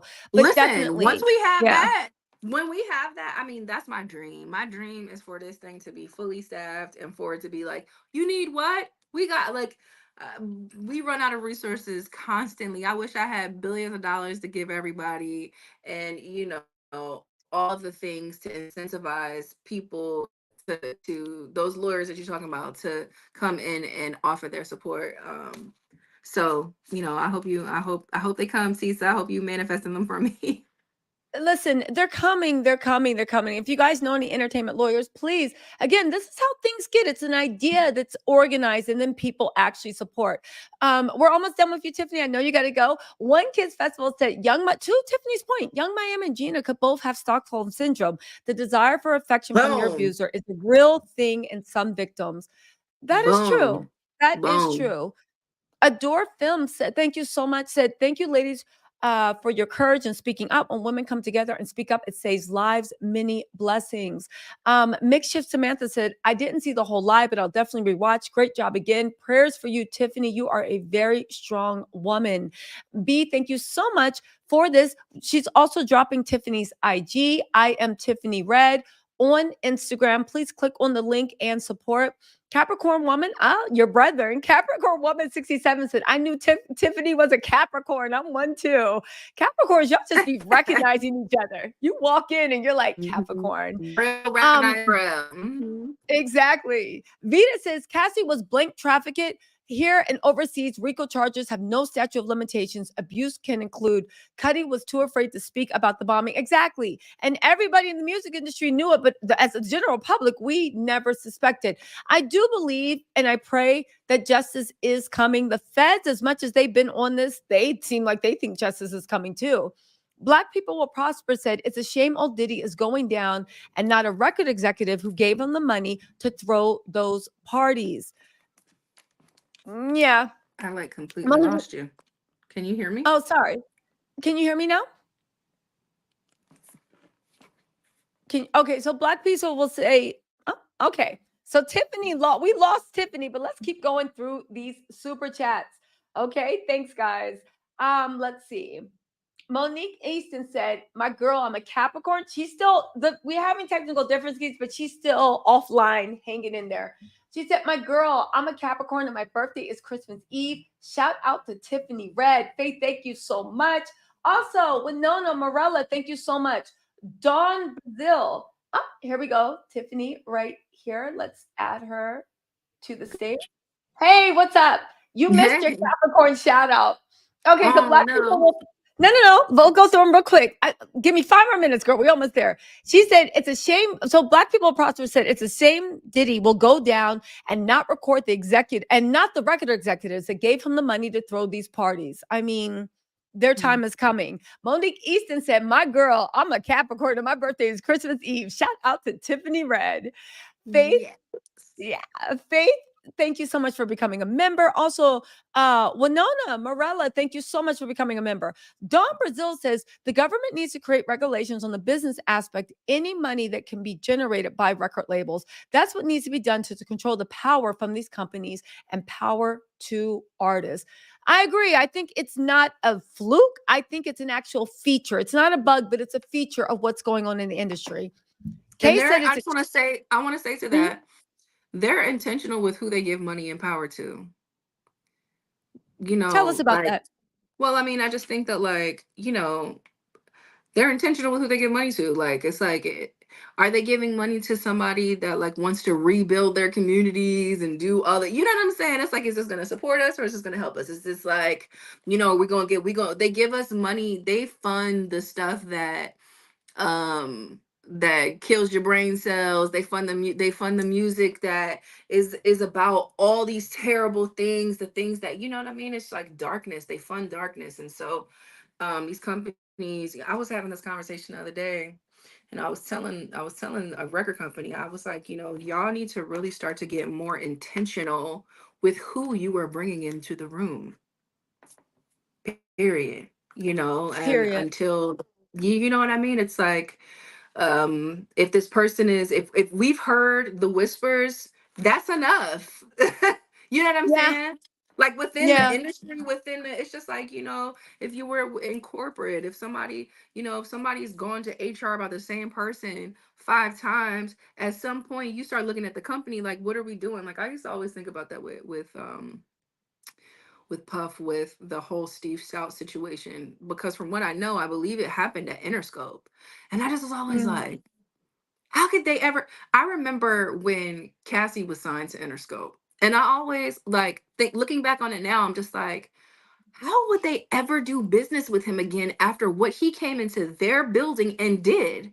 Those are the kind of things that I'm talking about, where it's just like, you can't say you didn't know. There was people in the office. There was a whole thing. He was arrested. All kind of stuff happened. And so it's like, we have to be intentional with who it is that we invest in, and we empower, because Mhm. everybody's plans are not the same, you know? Yeah, and if you guys don't know, I'm sure most of you do, but the Steve Stout incident was what Diddy got in an argument with Steve Stout. At that point, he was a huge record exec at Interscope, which was under Universal Music Group. He walked Mhm. into a crowded office, went to Steve's office, and brutally beat him with a chair, a phone, I think even a With bottle. help, with security. He had people with him. Diddy, I didn't know that part. Yeah, from what I've read, they say that it was Yeah. more. It was, yeah. He could went up in there with multiple people, but like, those are things where it just is like, so why is his picture not up in the office as someone we will never do business with again? You know what I'm saying? Exactly. But it's like the Yeah. money and the power because he's a cash cow. That's why they didn't do it. That's what get away to your point. Yep. Gene Johnson, thank you so much for becoming a member. Also, we have I appreciate you feeling the Wendy Williams. He telling the truth. Thank you so much. Mars said, do you think Jay-Z knew about how Diddy was treating Cassie? This is from Mars PMW. I don't know. I have no Yeah. idea. Yeah, I don't know what his relationship is with. I've never been around him. I've never seen him around to Mm, know. So I'm from my own gotcha. personal experience. So I don't know. Okay, that's fair enough. Let's said the LADA said nothing he can do with the statute of limit since the statute of limitations is up. He's pointing the finger at LAPD being corrupt AF. Uh, Listen, something was going on there. I don't know if it's corruption because you still around LA, so we don't want you getting stopped when you don't need to. But there is something that's up. There's so many incidences involving Diddy, and somehow he was just left to go on about his business. Somehow, No yeah. biggie. No Hmm. biggie, right? No biggie. It Hmm. happens. So Chena said, hi, Tisa. Tiffany, thank you for speaking out. Do you think the other abusers will start to be exposed as well? And do you think the industry will ever change? Yes and yes. I believe. Like that is my motto in life. I believe, every things have to change. Yeah. We watch evolution every single day. They're changing right now as we speak because of this incident.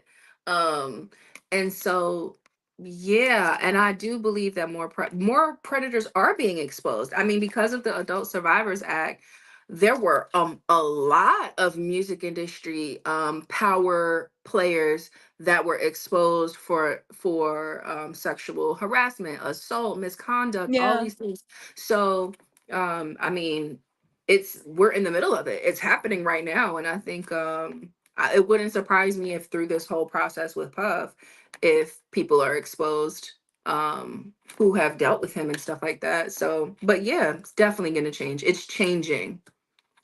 Definitely. Also, Angie Vasquez, she says, Tiffany, you are a warrior of life. Thank you so much, Thank you. Angie.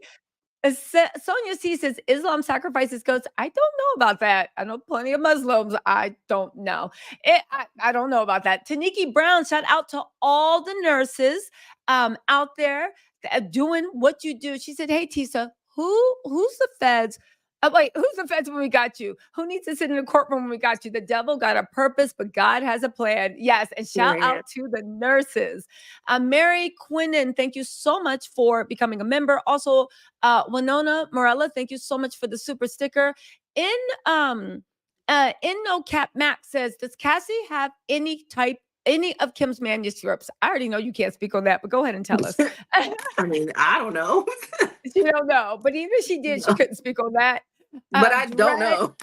yeah, okay. So Uh, no J, Cat Max, she does not know. Dread Mega says, Tisa Tiffany, Title Tells, got your back. You know we go hard. Real chicks do real things. Thank you so much. Also, Truth Saber said, I know a man who looks just like Sean and acts like him too. The American Black community is full of pimps like Sean. Y'all already know. I will say one thing, right? Because I know people are trying to turn this into a black and white issue. I think there are abusers in every every aspect yes, wherever there's money and power, from these yes. businessmen to music, rock, rap, country, all the way back again, all the way sometimes, unfortunately, into the White House, politics, and whatnot. It is just something that when people have power, you must hold them accountable before it starts running away. You And I know? just want to add to that too that like this country was founded on violence, Yeah. raping and pillaging, right? Like Yeah. it's violent, and so it's not a black thing, a white thing, a Hispanic thing. It's a predator thing. And I really challenge people to look at this, try to think a little bit more critically about the community, because I think we Yeah. we we pedestal this one person, because and it's only because they have money. That's it. That we Yeah. only That's it. value them. But that's what I'm saying. It's like everything is tied to it's America, capitalism, violence, all the things. It's like, you pedestal this person, but the reality is they are just a man, period. Yeah. They are Hmm. just a man, and that is it. We're almost to the finish line, Tiffany. Thank you so much. Open book, thank you so much for the super sticker. And I will say, it's everything. They're just a man. But again, if Diddy, and this is my opinion, if he thinks he is going to hide behind they're trying to destroy black billionaires, Diddy, try again. No, Like, no, as a no. black community, we are not letting predators hide in our community. And I think every community is feeling that same way. You're not hiding behind And it us. poisons our community. It harms Yes, the people in our community. And the people that are being harmed matter. Not just the people with yes, the money. The people who are being harmed matter. They need to be protected. There is a power dynamic that is intense, and that is why they need to be protected. And yeah, like yeah. I hate I Definitely. I hate money. Money has just corrupted everybody. Just has ruined everything. There Sorry, go should ahead. be a wealth cap. No, there should we could talk about that economics all day. There should be a wealth cap. There should be a wealth cap. Also, Yeah. Pushing Frames wants to know where is Jonathan Adi? I am going to do a video about that. She's like, "Who's Jonathan Adi?" I'll fill you I in. know who Jonathan Nadi is. Oh, you do. Do you have I don't thoughts on personally know him, but I that? know I who, know, but like, do you have thoughts on that? oh no, oh, do I have thoughts on it? Yeah.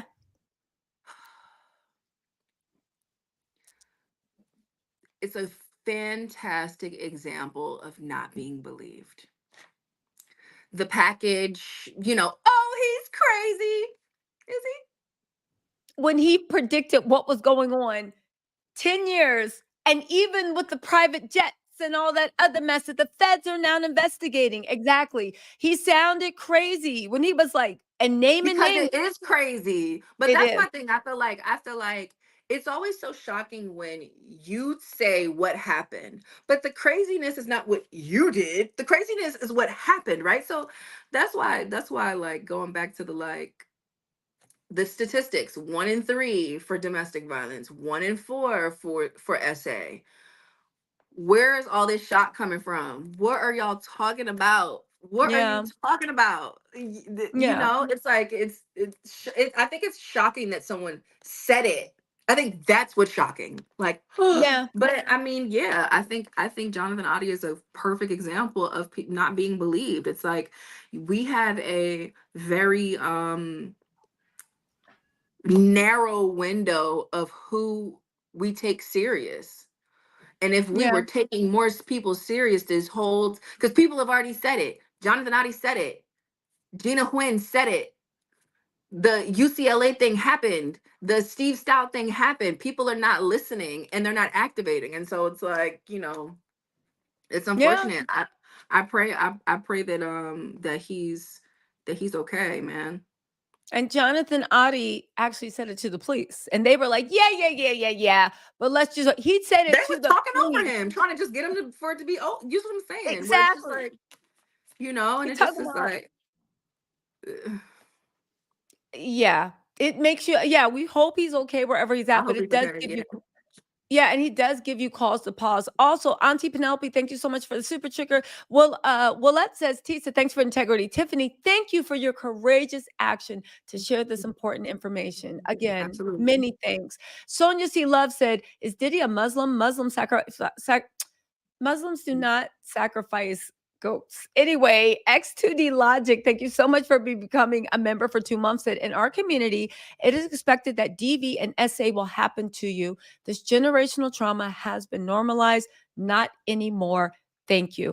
I think because we're Absolutely. Black, yeah, we speak to our communities, but I think honestly, there's a lot of communities where it is you're expected, like you said, the shame, expected to be quiet, just go away. And again, this generational trauma is normalized and no more. It's no more. Punky Six said, with all this evil in the world, how's it been for y'all mental health? I personally dealt with an awful individual, but thankfully he was broke. So a demon with money sounds terrifying. How long did Mm. it take you to recover your mental health from that? I mean, it's a journey, like from the very beginning of all of it, it's been traumatizing. I got into therapy in 2018. Mm, And that was like the beginning of me like starting to really like sit with myself and my therapist and unpack, what is this? Why do I feel like this? What is, but I'm in a way better place now, which is, I think that's another really important point, is when people have the chance to heal and do the work, it like that's what allows me the strength to sit here with you and talk about this and not be throwing up and be, I've gone through all of Yeah. that already. I've gone through, the anxiety and the panic attacks and I mean, I've experienced suicidal ideations, like all of it. It's been Oh, wow. rough. It's been a long journey. But I have a lot of love around me. I have a lot of support around me. I have a lot of people who believe in me. I have a life that is so rich, so beyond all of this stuff. So beyond music. It's not all that I do. That's not all that I talk about. It's a small part of my life. Yeah. So yeah, my mental health is in a good place now. I'm glad to Despite actually hear all of that. this, like despite all of Despite, this, like it's yeah, because it's heavy. I mean, it's definitely like a heavy lift. This is like, it's intense, like coming forward, speaking, and then even with like the media, oh my goodness, like the media is all just like scary, So yeah. shout out to my therapist and to my parents and to my Yeah. siblings and to my nieces and to my friends and the people who love me and lift me up and support me, um, and have me in a place where I'm strong enough to sit in front of y'all. Well, thank you to all of them and also to yourself, Tiffany. Like you are a survivor, a warrior, and you are a very, very, very good friend. Very good friend. Jared Van Nugen says Drake, Jay Z, then Lucian. Listen, I do think that the one thing that's coming out, if anybody's doing any wrongdoing, baby, people are coming out slowly and opening their mouths. So we'll see. Again, the truth always comes out eventually. Purple Bandit Mhm. 79, thank you so much for becoming a member. Imp, thank you so much for the EMP. Thank you so much for the super sticker. Royal Consulting Co. Thank you so much for the super sticker. Vita says, did Kid Cudi agree for Cassie to put the car incident in the court records? Um, I don't know. and she can't speak on that anyway. Marsha P, I'm telling you, you can't speak on that. But Marsha I'm like, I P, don't know. I'm not Cassie. I don't know what she did. but even if you did, it's like she can't speak on that. Marsha P, thank you so much for the super chat. Hey there, love. Thank you so much for the super chat. Also, Caramel Crescent, do you think Diddy will run to Bali? Well, from your interaction with Diddy, you knew him for about a year or two. What do you think his next move is? Honestly, I really don't know. Like, I don't think that he's gonna run. I don't think that. Yeah? Why not? No, Why? his ego.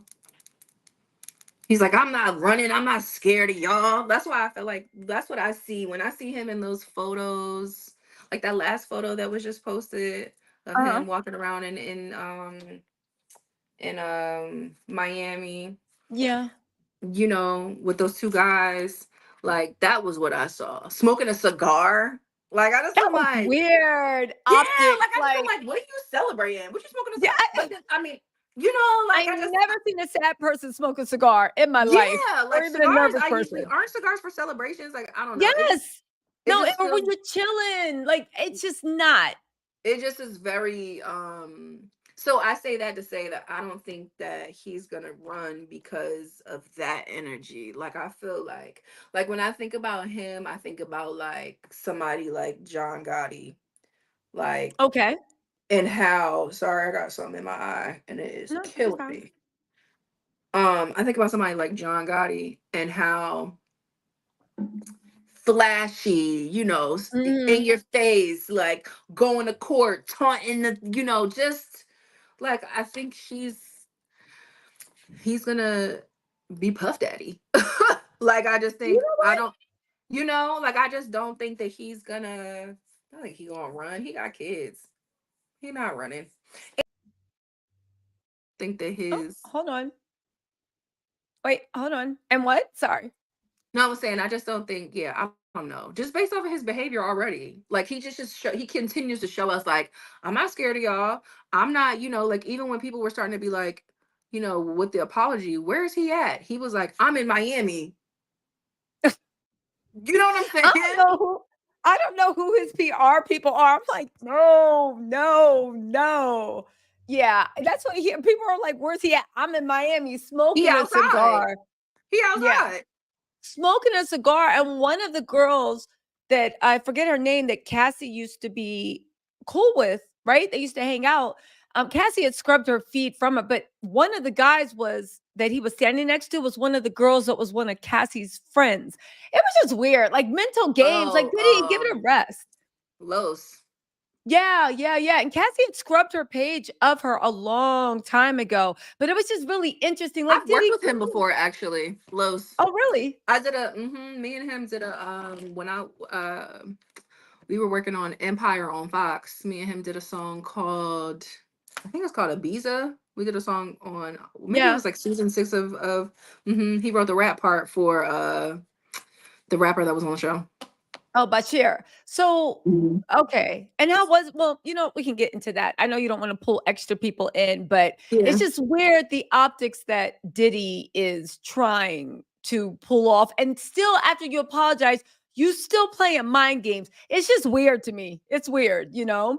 Mocha says, Tiffany, what are your thoughts on Kim Porter's friends, on what Kim Porter's friends said about Cassie and how she behaved while Diddy flaunted her in front of Kim? I don't know anything about that. What happened? I haven't heard that story. I don't know. I don't know exactly. I know that there's somebody that's claiming to be Kim Porter's friend, and I know there Okay. was a little overlap between Cassie and Kim Porter. I will say that, like, in the beginning, of course, there's overlap because Diddy is a master manipulator. There was a little bumping heads, but eventually it seemed like they both realized that, they weren't each other's enemy and that there was hmm something bigger going on. But hmm yeah, with the Kim Porter stuff, I think Cassie and Kim Porter, and the way Diddy always overlooks, even with Gina Han and Cassie, and then Dana Tran with Young Miami, it seems to be a master manipulator, He's you not know? a monogamous person. And then Yeah. not only that, but like a lot of these women were young when they met him, and so a lot of Yeah. these women are already groomed and manipulated and going through the things, and so um I mean, I don't, like I said, I don't know about this particular situation, but I mean, as far as the overlap is concerned, it's like, That's Diddy. That's that's Diddy. what I'm saying. What you gonna do? Yeah.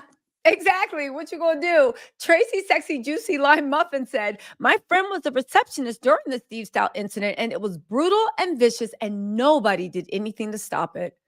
Yeah, Wow. I heard about what happened with that. Fran Can't Cool said, T said, doesn't the doctors who treated Cassie have an obligation to report possible abuse on her behalf? Can they be held accountable? Now, interestingly enough, um, domestic violence laws have changed greatly even in the last decade. I do believe when the Cassie incident happened, doctors had no legal responsibility or even ethical responsibility to report mental abuse. I'm not mental, physical abuse. I think now, if they see something, they need to either report it or bring a counselor if there's one at the hospital. But back then, there was no legal obligation. You came in Mhm. with a black eye, you tripped. You came in with a busted face. Okay, well, you tripped again. And that's just what it was. Kay said, my message disappeared when you were talking. Oh, sorry about that.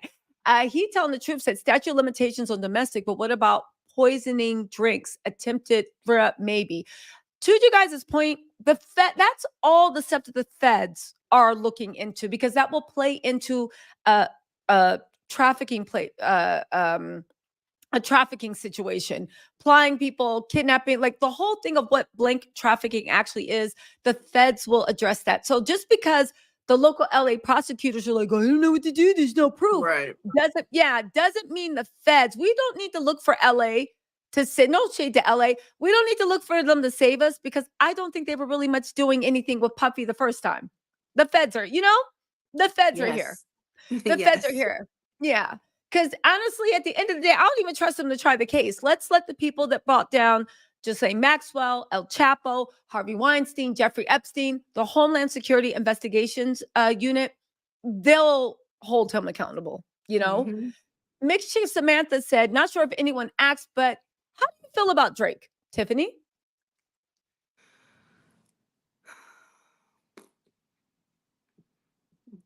I feel disappointed. Mm. You know, I feel disappointed. I'm you know, definitely a fan of Drake's music. I did a whole EP called Drake. I reimagined a couple of his records, turned it into a jazz rendition. It's dope. Oh, wow. Like I'm a fan of his music for real. However, you Yeah. know, if the things that are being alleged turn out to be true, I mean, there goes that. But yeah, I mean, the I'm disappointed even in some of the ways that he handled, you know, this stuff. I didn't really love that slavery line. You know, I feel like, you know, that bothered me. Girl. Yeah, just like read the room, but also just like I think it really showed you how disconnected he actually is. And That that he part didn't he was just realize. yeah, and he's the biggest rapper in the world. That Yeah. the biggest rapper in the world would say that, but this is what I mean when I say the system is intentional with who they empower. You know what I'm saying? Like, That you part. know, and thank God we have Kendrick to put us on game and be like, actually, you double down on calling us this. Let me put y'all on game and and talk to y'all about why I, you know, feel this way.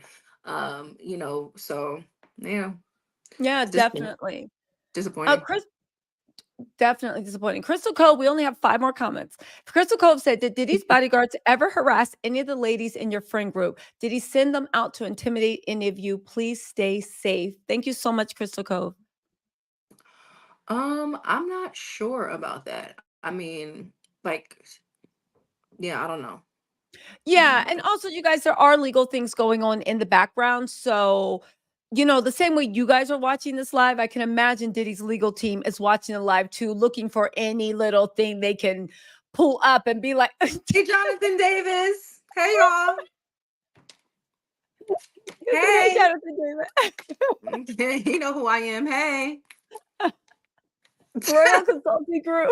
Thank you so much for the super chat. It's about the loss at Tisa. Did you hear anything about Drake's stage at the Pow Pow at his mansion? I'll do a video about that. I have been hearing stuff about that, but something's going on with Drake. But again, keep in mind with the Drake, what Tiffany said.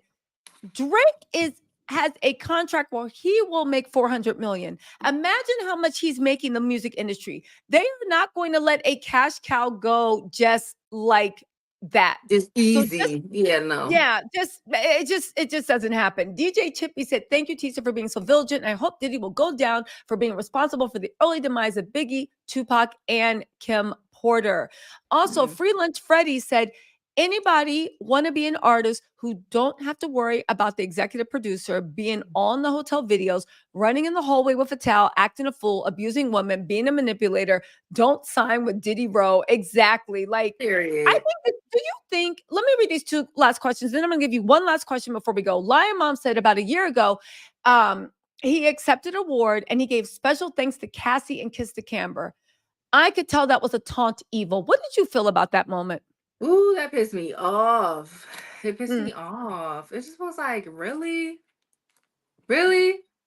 yeah, Like it felt like to me it just felt like a message like him letting her know like, you know, I can always bring you up when I want to. I can always say whatever. I can always, you know.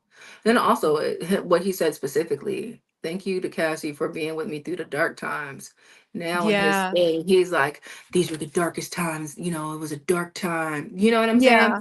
And so, you know, I think same thing with that song, Homecoming, where CC, I miss you.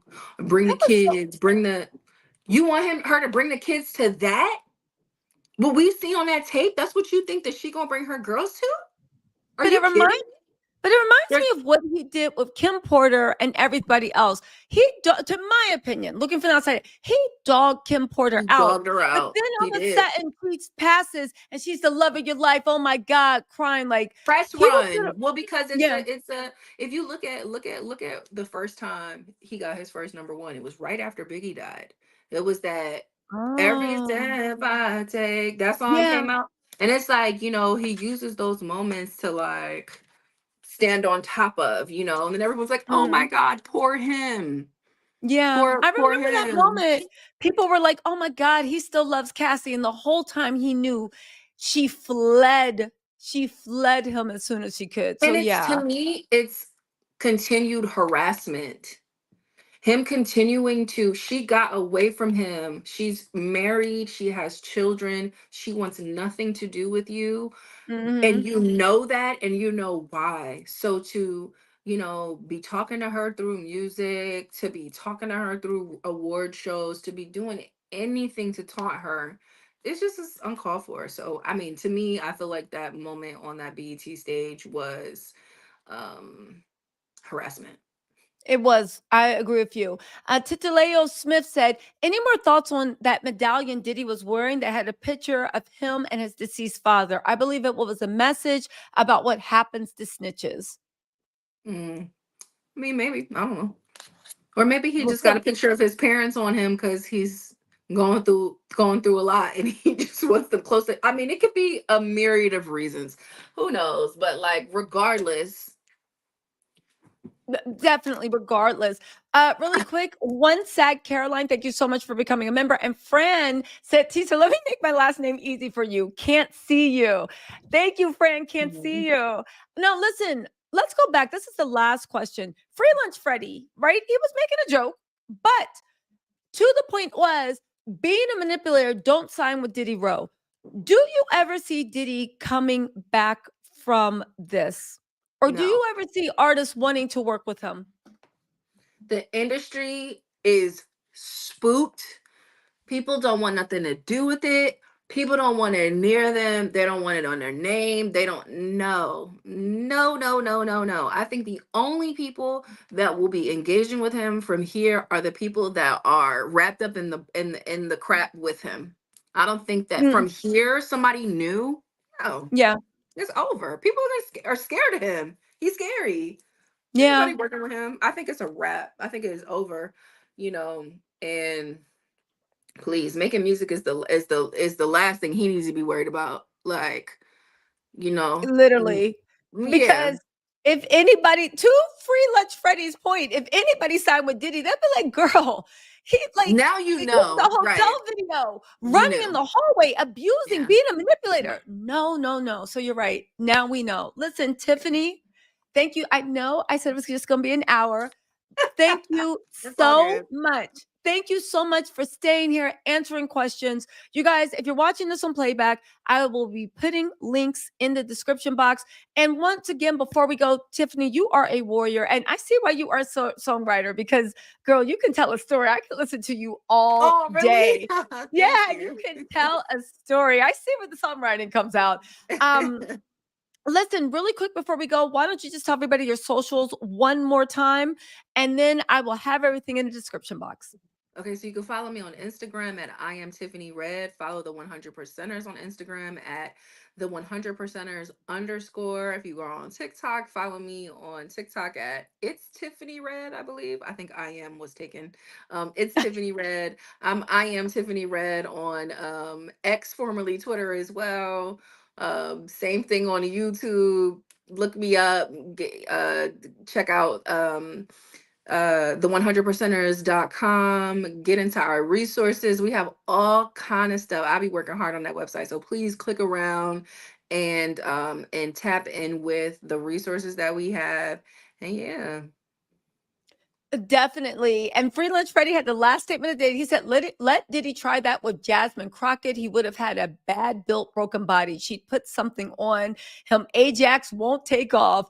Listen, the feds are about to put something on Diddy that he can't take out. And also, this is my last thing, you guys. Tiffany was so kind to come up. Let's welcome her into YouTube. You guys go subscribe to her Thank channel you for on that. YouTube. Yes, please Yes, do. please. And I'll give a shout out in my other videos. Please go run her numbers up on YouTube. Support her, especially as the Diddy case looks like it's going to be moving to trial. And when things come up that she can speak on, Tiffany, you're going to want to hear what she has to say. And I'm sure she'll be posting things on YouTube, maybe even covering it live. But I think she's going to be an even bigger, more important voice in what's going on. So please go to her channel on YouTube, hit that subscribe button. Y'all on YouTube, so you all know how it works, okay? In any case, Tiffany, thank you so, so much. I appreciate you so much. And is Thank there you. Thank anything you for else you'd having like to me. say before we go? I just want to say I'm very proud of you. You Aw. are for real. You are killing this. Like me and my girls be watching. Like, oh my god, what did Jesus say? Stuff. It's so crazy because stuff be happening in real time, right? Or like, say like, say like I find out something's about to happen that day. Before it happens, before it hits the news and stuff. I'm always like, oh, I can't wait to see what Tisa got to say about this. I ain't Yeah, gotta go well, no, and it was really important to me. Like, I've been doing like, interviews on the news and all that kind of stuff. I haven't interviewed on YouTube. This is my first time, but it was really important to me to come to your platform and to speak to you because you have been really, you've been on it. You've been on it when when you've been on it consistently in a way that no one else has been on it. And so, thank you. Well, one listen, woman to girl, another. I appreciate you.